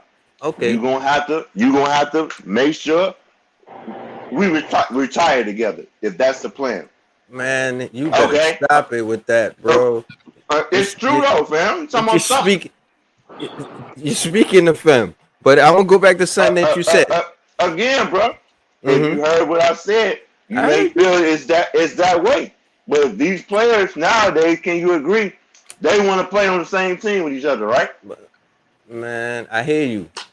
I agree with you. I guess. Okay. So I guess. Bro, it's what we've seen, fam. These players want to team up. So me in the outside looking in, and what they were saying, you know what I'm saying? He want to play with Kyrie, but everything that happened, that happened during the time, you know what I'm saying? The contract of Kyrie being there, they've been together maybe like 3 years, I think. Just about. Is it 3, right? Okay. We know what happened, so I guess Brooklyn was like, yo, you know what I'm saying? Nah, we ain't gonna be dealing with this shit too long, you know what I'm saying? Once this contract is up, his ass is out of there. And maybe KD was like, yo, well, this is what we talked about. And they said, nah, you know what I'm saying? For whatever happened, when his contract is up, we not re-signing him. Now, I respect the fact that if they said that, and then just play his ass at the maybe they did, because I don't get why the fuck he even re-signed if that's the case. So maybe they changed their mind. Thank you. And let me ask you this. Go ahead. Go ahead. Finish. No, go ahead. I'm saying maybe something changed during that process. Then he was like, all right, fuck y'all, I'm out. But I don't know, bro. You know what the problem is? These players, they making too much goddamn money. That's number one. But besides that point, I want to go back to something you said. You said the players are not loyal to the teams are not loyal to the players. I want to know who's loyal to the chip. Because that's the reason why we're all here. True that. That's why we get on the court. So I'm trying to figure out who's loyal to the chip. As far as work coming in sometime in the summer and in the off season, that's when you put in that work at. How we gonna do the win? You know what I'm saying? There ain't no sense of complaining about shit because ain't nothing gonna change. Gotta win. Thank you, sir. No matter where you go. You understand? And KD leaving, he's just resetting the whole thing all over again. He's just resetting his career again, back into that same position. But you better realize he don't give a fuck though. Yeah, I guess that's why in my mind I thinking like I don't think he don't care. I hear you, bro. But there's certain things in life that you should care about, bro. But I mean, But that's he common don't. though. Not Like when that's not when you common. paint when we all because you agree that Say it for me. he's Finish painted the it. Nah, villain you now. go ahead. Nah, you was about to say it. Go ahead. Not when you pay. Not when you pay. Not Go I was ahead. gonna say not when you painted the villain though. He don't give a Oh, fuck, painting bro. as the villain. I thought you was about to say No. not when you paying them XYZ because that's what I No, feel. I These get what cats you're saying. making I too get what much you're saying with damn that. money. If I'm paying you to do this, but he painted the villain, he don't give a shit, bro. He don't care. He And don't care no more, fam. He but don't it's care. Think but about it's he embraced that snake then. Right, he embraced that shit now, fam. He don't give a shit. but is he really the villain though? Let's keep it 100, man. Do people really look at KD like he the villain though? The villain Yup, of He get what? hurt and keep trying to play in Golden State. Other than that, like no, the yup. media hate him. The villain of what? The NBA? What is he the villain of? No, okay, What? boom. When he going to Golden State, a lot of people are saying he ruined basketball. He became the villain, and they've been wondering he was the Right. villain. When that last year in Golden State, when he get injured and he come back and try to play, everybody kind of felt sorry for him. So the fans kind of come back to the side, but the media still I hate him. To this day, the media hate Kyrie and KD. So that when you see all this talks about the Nets, that's just the media not liking them Yo, or not bro. liking the way they move. The media I don't believe that the media hate these dudes. I just think these dudes give the media what they need in order to make their content. At the end of the day, bro, Not that's and yeah, it. but see, And they feed into it. That's what they do. and that's cool. That's why I tell you the last time we talked. Like, I don't watch First Take none of that junk. I just when I watch basketball, I watch basketball. So when we talking about like these media and all that, the reason why I saying they hit him because no matter what happens, like you said, I mean, like I started to say earlier, when he going to KD, when KD going to the Warriors, oh yeah, boo, boo, boo, boo. When he leave, oh, why would you leave? Like it's the same thing, But that's 24/7 content. but But that's the it's like point of he been painted as the bad guy. he's not the bad guy because But honestly, he that's how he wasn't been painted. when he left, he was a free agent. How could you hate on that? You could choose to go wherever the hell you want to But go. everybody don't see it the way you No, see it, Yeah, peep though. game. No, and everybody peep got a game. different way of thinking, bro. But not only that, bro. When he went to Golden State, he went and got himself 2 rings, right? Yeah, Before he got those 2 rings, how much did he have? none. Exactly. But everybody not looking at it from that way, fam. Yeah, like some They people looking look There's at at it not. because oh it's a cheap ring. But you see, that's even though we say this, look, oh he went to Golden State. You know he had to go to that team to get a chip. And you know but they also look at it like it's kind of like Golden State I'll just say kind of needed him because look he was the MVP out of both of them series. Everybody not looking at it like that. Everybody like, oh, he took the easy way out, which I can agree. Yeah, I feel like he did take the easy way out. If you ask me, Hell, look but at I LeBron wouldn't. then. He took the easy way. I mean, you could look at both of them. We could say that about both of them. LeBron took the easy way out there. Thank yo, beautiful, bro. But LeBron been the bad guy at one point. But exactly. But you know why they say they make the situation worse. Look at the success of Miami Heat before LeBron got there versus Kevin Durant. You know what I'm saying? Nah, but that's what they looking like. Yo, and bro. like I said, go ahead. Listen to me, bro. The Lakers back in the day was all-star studded. Michael Jordan. Bro. No, hold on. Michael Jordan, with all the respect, he the GOAT. But when MJ was winning his chips, he was all-star studded, bro. All right. Look, the only person in the past few years that went out there and literally won a chip officially is Giannis. You understand? Like I don't know about Giannis that, bro. Giannis really went and went. You can't say Giannis had all-stars on the squad. But Buddy was hurt, so was he? No. Buddy wasn't hurt. Was Chris Middleton? Was he an all-star when they won? I believe I think so. he was. Even though all-star, bro. It said all-star studded. The key word is studded. When you got a Rodman, you got a Pippen, you got MJ, like stars upon stars upon stars. Look at LA. Come on, look even when the Celtics won. Look when Miami won. What I'm trying to the point of what you don't know about. Go ahead, explain it to me. No, I'm talking about that Robin thing. You say all-star studded, but maybe no. When I say the word all in star, I'm probably using the wrong word. But what I'm trying to say is they had an abundance of excellent players. Is my point that I'm trying to make. You understand? Well, that's what it takes to win a championship. That's just what it takes. Thank you. So that's why I'm not knocking Kevin Durant for him going to the Warriors. Man, All he did fuck was that. I knock it, bro. I all he knock it. not. You can't really knock it because it's You like you can, bro. You you, don't, bro. You to me, can't. bro. You don't, you Well, don't, So, hold on, you do don't you? guys. go. The NBA Listen, ain't like bro. it used to be. You don't go join Loyalty is forces not with there a no more, bully man. that you about to knock out, fam. When you got the bully on the ropes, bro, you wind up losing a fight. You don't go click up with them, fam. That You point don't of do it, that. that point of it, I could agree with you on. But all I'm trying to say is, KD going to the Warriors with those dudes is no different from LeBron going and play with those dudes. From the Celtics having Rasheed Wallace, freaking Ray Allen, freaking Paul Pierce, all of them dudes. Like, what's the difference, bro? Like, It's that's what it takes to win a chip sometimes, I bro. feel you, but again, That's why you got to LeBron salute James will make Giannis. it bad. LeBron James didn't have Miami Heat on the rope. Listen, bro. Let me ask you this: what will make it worse? LeBron James joining Miami Heat or LeBron James joining Boston Celtics? No, I get your point. I get your point. Okay, just put it like this: if he did not lose to them and he went to them, you would have been okay with that. If he didn't lose to Boston Celtics, No, what I'm saying, no, if KD didn't oh, lose to okay. I thought you the talking about. Warriors, if he didn't lose to the Warriors, if he lost to another team, but then went to the Warriors the following year, you wouldn't have had a problem with that. It would look the way that I'm saying it to you right now. Right now, you just have a problem that he Nah, went no, to the no, team. no, no, no, no, Go no, ahead. no, no, no. I still would have an issue. Like, bro, you don't do that, fam. You don't do that. But like I said, I ain't like these other fans really a mad as hell at Kevin Durant. He a free agent. He can do what the hell he want. I just say I feel like it tarnishes his legacy a little bit because they always gonna be like, man, you joined that damn team that what was it 73-9 team, bro. You know what I'm saying? You had him against the ropes. You know what I'm What the saying? fuck are you You doing? you could have ran it back. You know what I'm saying? With Rupp. And honestly, I would think if you ask me, I agree. I always said I think Get your Kevin dumb Durant ass out the way. should have. We You talking got to to the mute cat, up, Marvin. Marvin. I'm on the phone. You got to Oh, mute okay. up.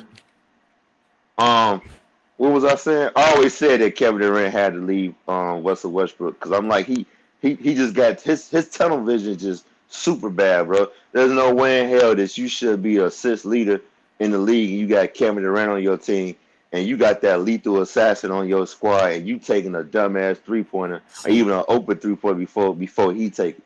So But you I see, don't blame him for leaving. I just okay, think he should have went to Golden State. you shouldn't have went to Golden State. Nah, I don't think he But should have, bro. But that was the best. That was the best extra point guard. Okay, a matter of fact, forget what I'm about to say. Where he No, should have say went. it. That's No, Say and the it. best thing he could do besides if he Golden wanted to State, compete with where you think LeBron. he I should have mean, went? he has to. One of the teams I wanted to see him go. I wanted to see him go to Washington, try to get one for a city. I think that really would have put him on a high pedestal, get But one but for a city. Um, but what that's was another? personal, right? That's a You said personal what? one. You a Washington fan? No, he's Oh, from okay. Washington. That's Oh, okay. Go ahead. yeah, I'm listening. yeah. I respect that. I'm trying to think back then. What was all the decent teams? I think they had Bradley Beal. They had John Wall. Was he playing back then? I don't too Yeah, quite Yeah, remember. but yeah, Beal been well, hurt. playing Beal been hurt 2011. in and out Yeah, though.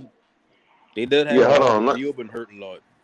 Yeah, let me check and see what teams that were what was the teams back then. I don't They remember, had but Gortat, if I'm mistaken.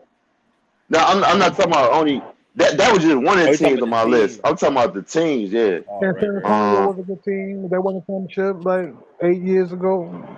You No, know, I don't think I had Spurs on the list. Hold on, because that was I mean, they 2017 they when he won eight teamed up, years right? ago. They won 2014. Yeah, I mean, they won back in 2017. Yeah. 2014. Uh, all I remember is definitely Washington was on my list because, like I said, he's from there, and I'm like, man, that would be sweet if he get one for a city, bro. I Yeah, think I that think really put his team put his legacy up there. But a when he lot of chose people talking Golden about that State, I move to was go to like, the what Knicks. the fuck? I'm like, you know what I'm saying?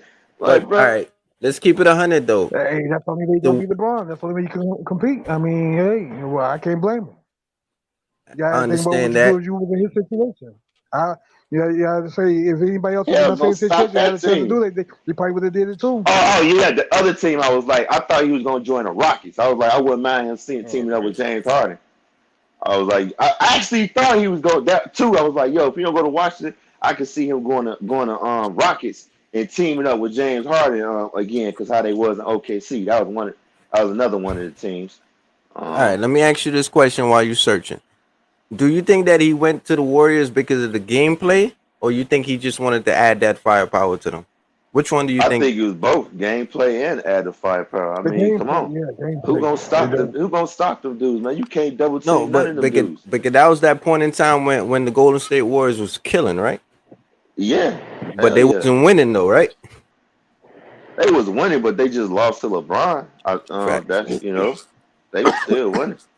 But what I'm trying to say is the gameplay, because remember they faced each other in the conference finals. You Yeah, understand? And what he said, the number one thing he said was is that he wanted to go play with that form of gameplay, right? That moving right. the ball shit, right? Excuse my language. And you can't really knock a player for making a decision like that, bro. It's like that's like the fluidity of the movement of the ball is all he was caring about.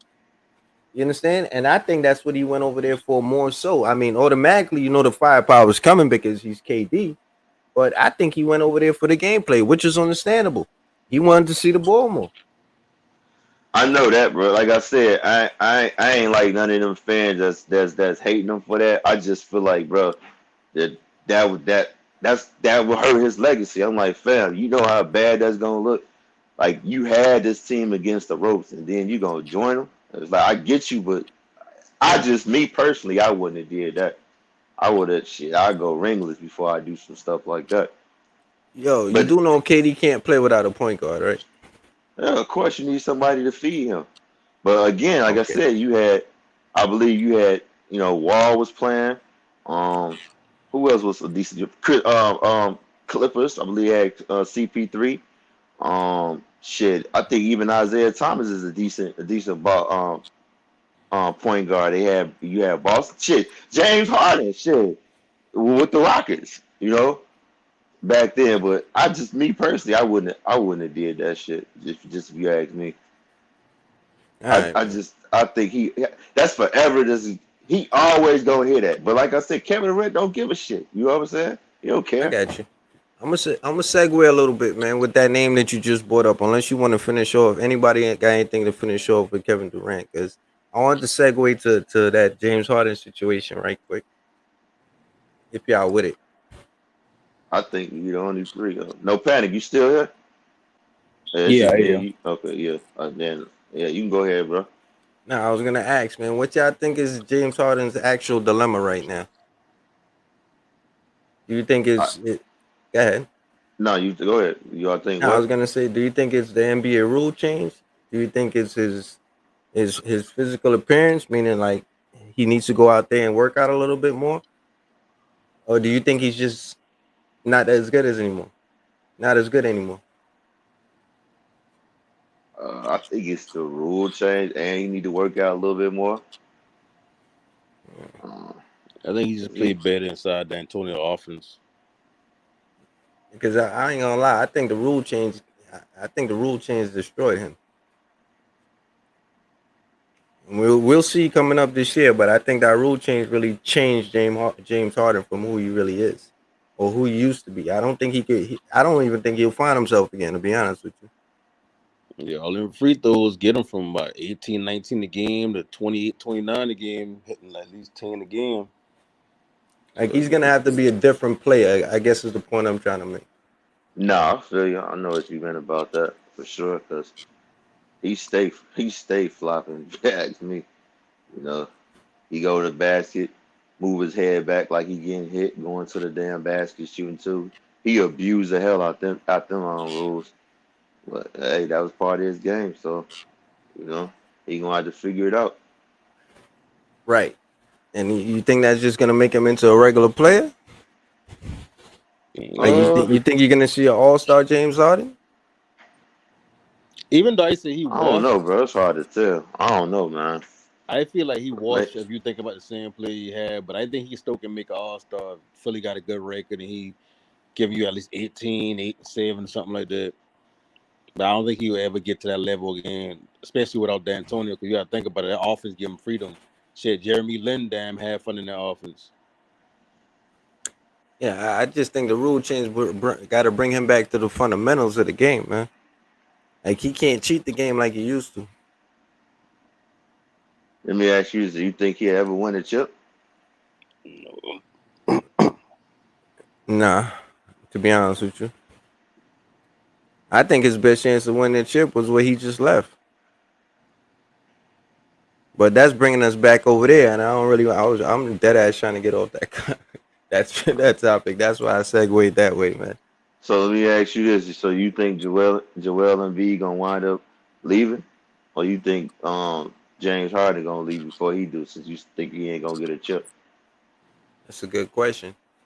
Well, the way I'm seeing it is that whole team over there is just Rockets 2.0 with a center that could actually do work.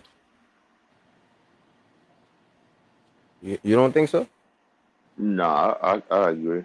Well, like you said, with a better center. No, I mean you gotta think about it. They got Maxey. They ain't had no Maxey in Houston. Yeah, I got you. Well, to me, And I then think the Doc Rivers, I think, like I said, I feel like Doc Rivers, he a good coach, but I think his quarter to quarter adjustments, I think that's what kind of was weak spot at. Because game to game, he can do it with the Bears something, but I think like quarter to quarter, them little short interval turnarounds where he gotta change up the game plan or gotta find something else to do. I think he just kind of that's what he need to get better at, or at least hire a coach that's good in them scenarios. But Doc Rivers been in the game for a minute, bro. These are things he should already know. I mean, yeah, that's true. That's true. But I mean, part of making adjustments is being a quick thinker. And I mean, just being a coach don't make you a quick, decisive thinker. Do you think Doc is the right coach for that team? Doc Rivers. I mean, as far as having Harden, I don't think so. So you don't think he's the best coach for Harden? No. If you're gonna keep Harden on that team, I don't think so. You got to bring in a coach that got an innovative offense, somebody who know how to use certain players, like who actually individually put certain players in certain spots where they can be the best of them. I think Doc Rivers run kind of like, I don't say a basic offense and using that word, but I think he don't run no offense where he fooling anybody. Like he know what he want to do, and that's what he doing. In fact, I just thought about something. That man might be caught. You know what? I'm gonna keep that to myself. I Nah, won't go wait ahead. till that. No. I was just gonna say. I think that we still speaking about Harden, right? Yeah. Shit. I think he might be into some shit because of them damn RICO charges about to come out. I'm back. I'll be off. Hey, you funny as hell. But I You mean, said yeah, what? that's how that shit go sometimes though. I mean, you see who he be hanging out with a lot. So, Yeah. and we already know he affiliated with. So, hopefully not though. But That'll be funny as hell. Not on some old, trying to wish no damn downfall on nobody, but no, that'll I be definitely don't crazy. want to see that. That shit Yeah, be man. I crazy. feel sorry for Charlotte, man. I don't know what they're gonna do. I don't see them getting to the playoffs. Maybe a play-in tournament. Man, I it's say not this, looking good bro. for them. You bringing up Charlotte. Charlotte not gonna make it. I say it all the time. That's what I'm thinking. It ain't looking Charlotte's good for them. Charlotte is not gonna make no moves until they move off them contracts, man. Once Trevor Ariza is done, I mean not Trevor. Yes, Terry. Was it Terry Rozier? Excuse me. Once he's out, once his contract is done, and once Gordon Hayward contract is up, then they gonna start making moves. But right now, they tied to some badass contracts, man, that they can't trade. Yeah, hell yeah. In a messed up situation right now. Yeah, Man, so the best thing they can do right now is just let their young talent develop, bro. And two, not to mention that situation with Bridges. I think that nigga is done, bro. To be honest with you, Yeah, that's good. That's a deal breaker there. Yeah, man. mm-hmm. I think he's done, bro. I don't think he gonna play in the NBA again, fam. I hate to say, even if he found innocent or whatnot, bro. Just I don't think they don't want to be involved with nothing like that. Yo, that'll be an epic drop off. I ain't gonna lie. Yeah, That yeah, would be epic. To go from one bro. season, the season that you just had, to out the league. Yeah, Jesus. yeah, man. He just, you know what it is, bro. I just think he is got the. I think he want to be a rapper so bad. He want to be part of that lifestyle, and not only that, I just think the crowd he kept around him didn't keep him focused. It's like, bro, How you let him mess up the bag like that? You know what I'm saying? It was probably just a bunch of yes men around him kissing his ass and everything, you know. And they let that boy stumble the bag, and he gonna look back later on like, damn, you know. That's that anger issue shit. Like a lot of these players be having anger management issues, man. Like remember when he threw the mouthpiece at the little girl or something, fan or something like stuff like that. Like them teams, the boy don't be trying to get them boy no help. Give me Narcissism that. against Who them boys told you to called take business that? like Give me that. that. It's like that shit crazy. Yeah, so it's too bad he got himself in that situation, but still, bro, you have all the But the anger in good the thing world, about it, Lamelo but gonna you don't keep do to the nothing team, like yo. that, bro. Yeah. Yes, somebody else gonna step up though. But you want to bring up Charlotte, man? I just think Charlotte is over as soon as Melo's over. Oh, of course Oh they yeah, are. no doubt, no Period. doubt. Unless they get a good ass return for him, they trade him. You know. They might have to do that before that contract is up, or do a sign and trade because at the end of the day, once he's up, Charlotte is up, man. Nah, if I'm them, I'm not doing that. At least not right now. I'm just ride it out for another 3 to 4 years. Then I trade. All that TV time they getting gonna go to the wayside, bro. No, I keep them, and I just develop my young players, bro. And then once we get towards that time when at the end of his contract, once he resigns, then I entertain and trade him. Right now, I got all the time in the world to change his mind. I mean, they could very well get better, which I think they will. It's just they just in a bad situation with them contracts. It's just like I don't know why everybody expecting to make moves. They can't because of the contracts they got. You know. I think Melo out regardless, no matter how you look at it, whether it's sign and trade or just a trade, whatever you want to call it. But I think he out regardless, and I think MJ fumbling that whole thing. To be honest I with ain't, I ain't gonna say he out regardless. I'm like right now, definitely if he had the opportunity to get out, he would. But Charlie got all the time in the world to change his mind. You know, they got all the time in the world to change his mind. I don't you, think he re-signed back in Charlotte. He nah, bro. resigned. He resigned for Yeah, him. he resigned. He resigned his Sign and contract, trade. but I don't No, think he I don't. re-did it. Well, I'm only going by if okay. Look, if you remember a long time ago, I was one of the guys that said, "Yo, Zion was out." And also then I changed and be like, well, yeah, he's out because of the situation that the Pelicans are in right now. That he out, but I also said that, but he's stuck there, and Zion don't got no choice. You know what I'm saying? He there regardless. But Bro. but also I said when I seen them moves, I'm like, yo, Pelicans is actually a good team. This is before he even made the playoffs, where I got dragged through the mud. Once they had made it to the playoffs, guess what? Zion stayed. They made the right moves to change his mind. I say that to say this: Charlotte very well can do the same thing. They got enough time. Now, if they started not to make no moves when he signed his extension, then yes, he very well may request a trade. But in fact, I would expect him to make a trade. But they got time. They have time. They have damn, somebody should crunching like a motherfucker. They got 6 years to change his mind. 6 years, man. Bro. That's a long time, bro. If you That's a got a long bag, time. if a team gave you a bag for not playing, you would stay too, bro. Yeah, but you have to agree also, but the team did get better, bro. It obviously got better. And it had me wonder, and I know Zion had to be thinking like, damn, this team made the playoffs without me. Now I wonder how far we can get if I play. The I team give is you that. obviously better, fam. I It's way agree better. with that. I agree with that. But at the same time, I'm looking at it from both ends, man. That man has not played, bro. I And look at feel the you. size of the bag that he got. I'm gonna take the bag, bro. I feel he. Listen, bro. Zion would have got that bag if they didn't offer him nothing. I guarantee you that. I guarantee a team would have signed him. Because you know what Yeah, they're looking at? They looking at the potential of a healthy Potential. Zion. You know, that's what they're looking at. And All right. I guarantee you, bro, there's some injury stipulations in that. Knicks I would have did guarantee that. you.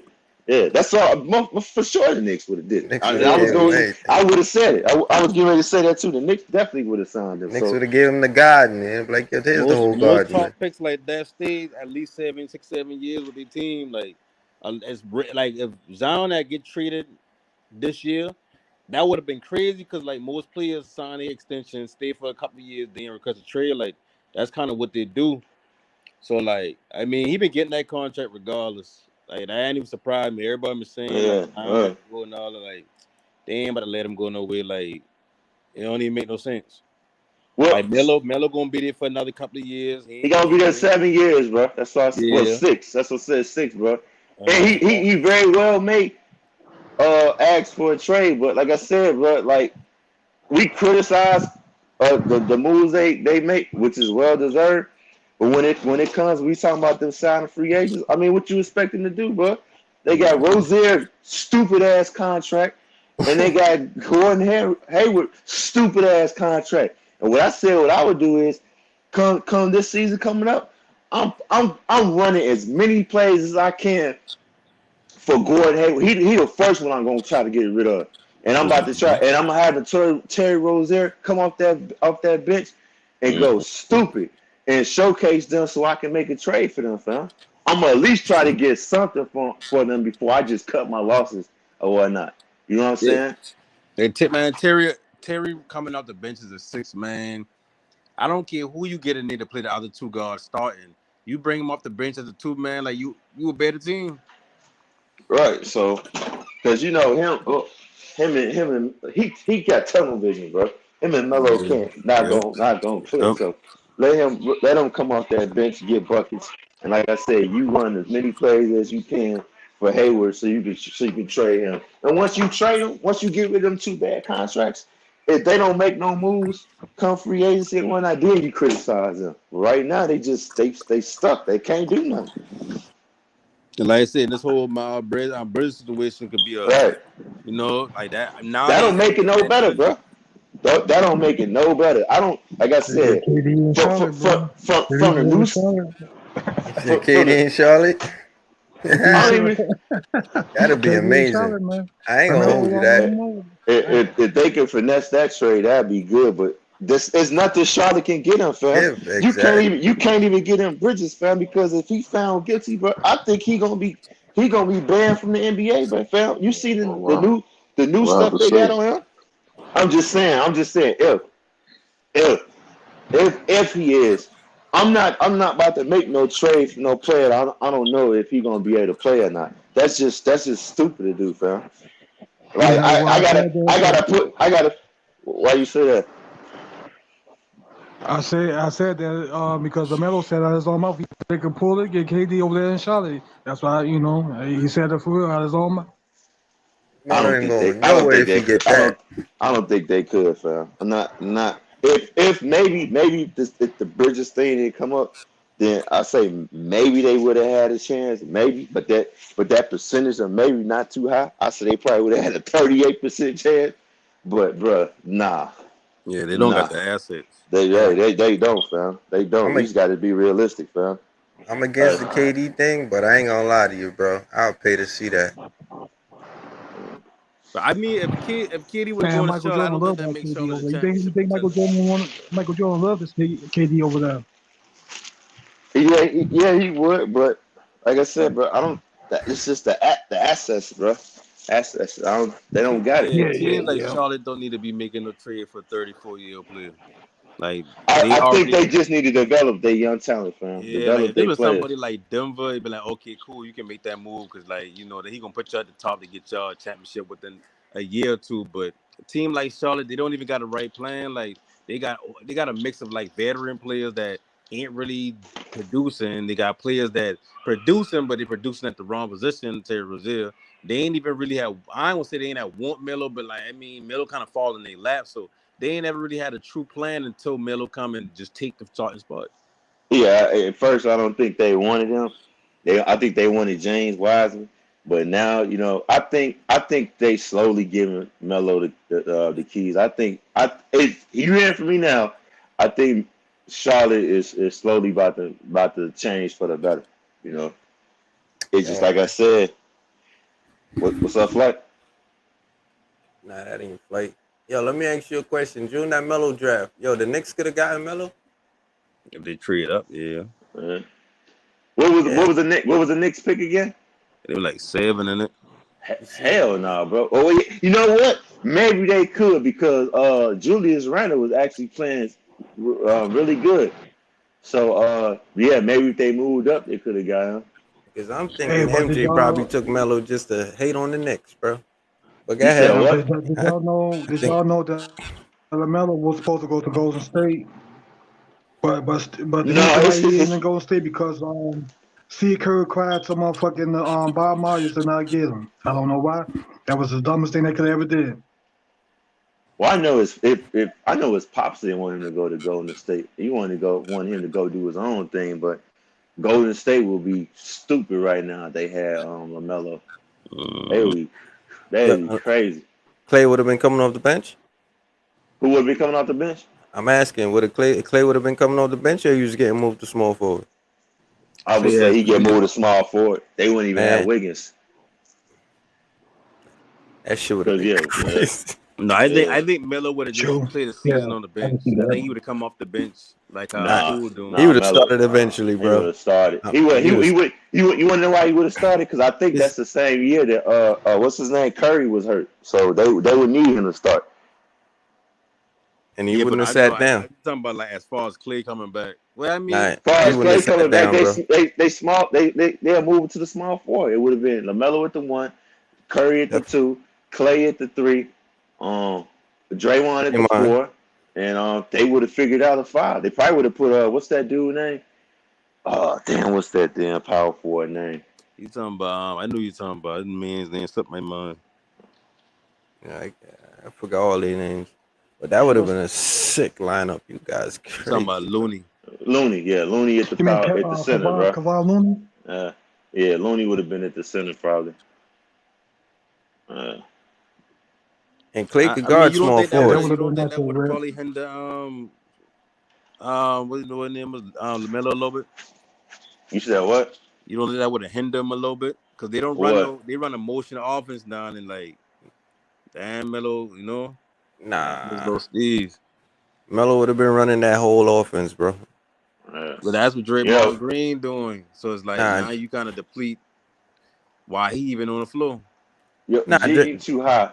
LaMelo is leaving if they don't start moving forward, fam. You got to be realistic, fam. If the team starts to get better, then he's not leaving, fam. I don't see that, bro. Come on, Charlotte. Yeah. Oh yeah, the team. No. Hold on. I think LaMelo going regardless. And my whole reason for saying that is like I said, I 3 hours away from Charlotte. I don't been to Cali a lot. Like, it's a big difference. And for somebody who's from Cali, I don't think he want to just stay in a place like Charlotte all the time. And I know they say like NBA players got homes all over, but Charlotte ain't where you at. Like, not for no player like that. They got 6 years to change his mind, fam. Yeah, he did. I don't think they're gonna change him though. I mean, that's my personal opinion. I don't think they're gonna change him. We about to take this conversation tomorrow. No doubt. I appreciate y'all for stopping through. Make sure y'all pull up tomorrow. Shout out No Panic. Shout out Ted. Shout out Nostalvo. Shout out Kafani. It's Flight Sports. Shout out everybody that pulled up. Shout out everybody who did it. Flight Sports TV, man. That's my dude. I rolls with him. You heard what the man said. It's Flight Sports TV. Yep.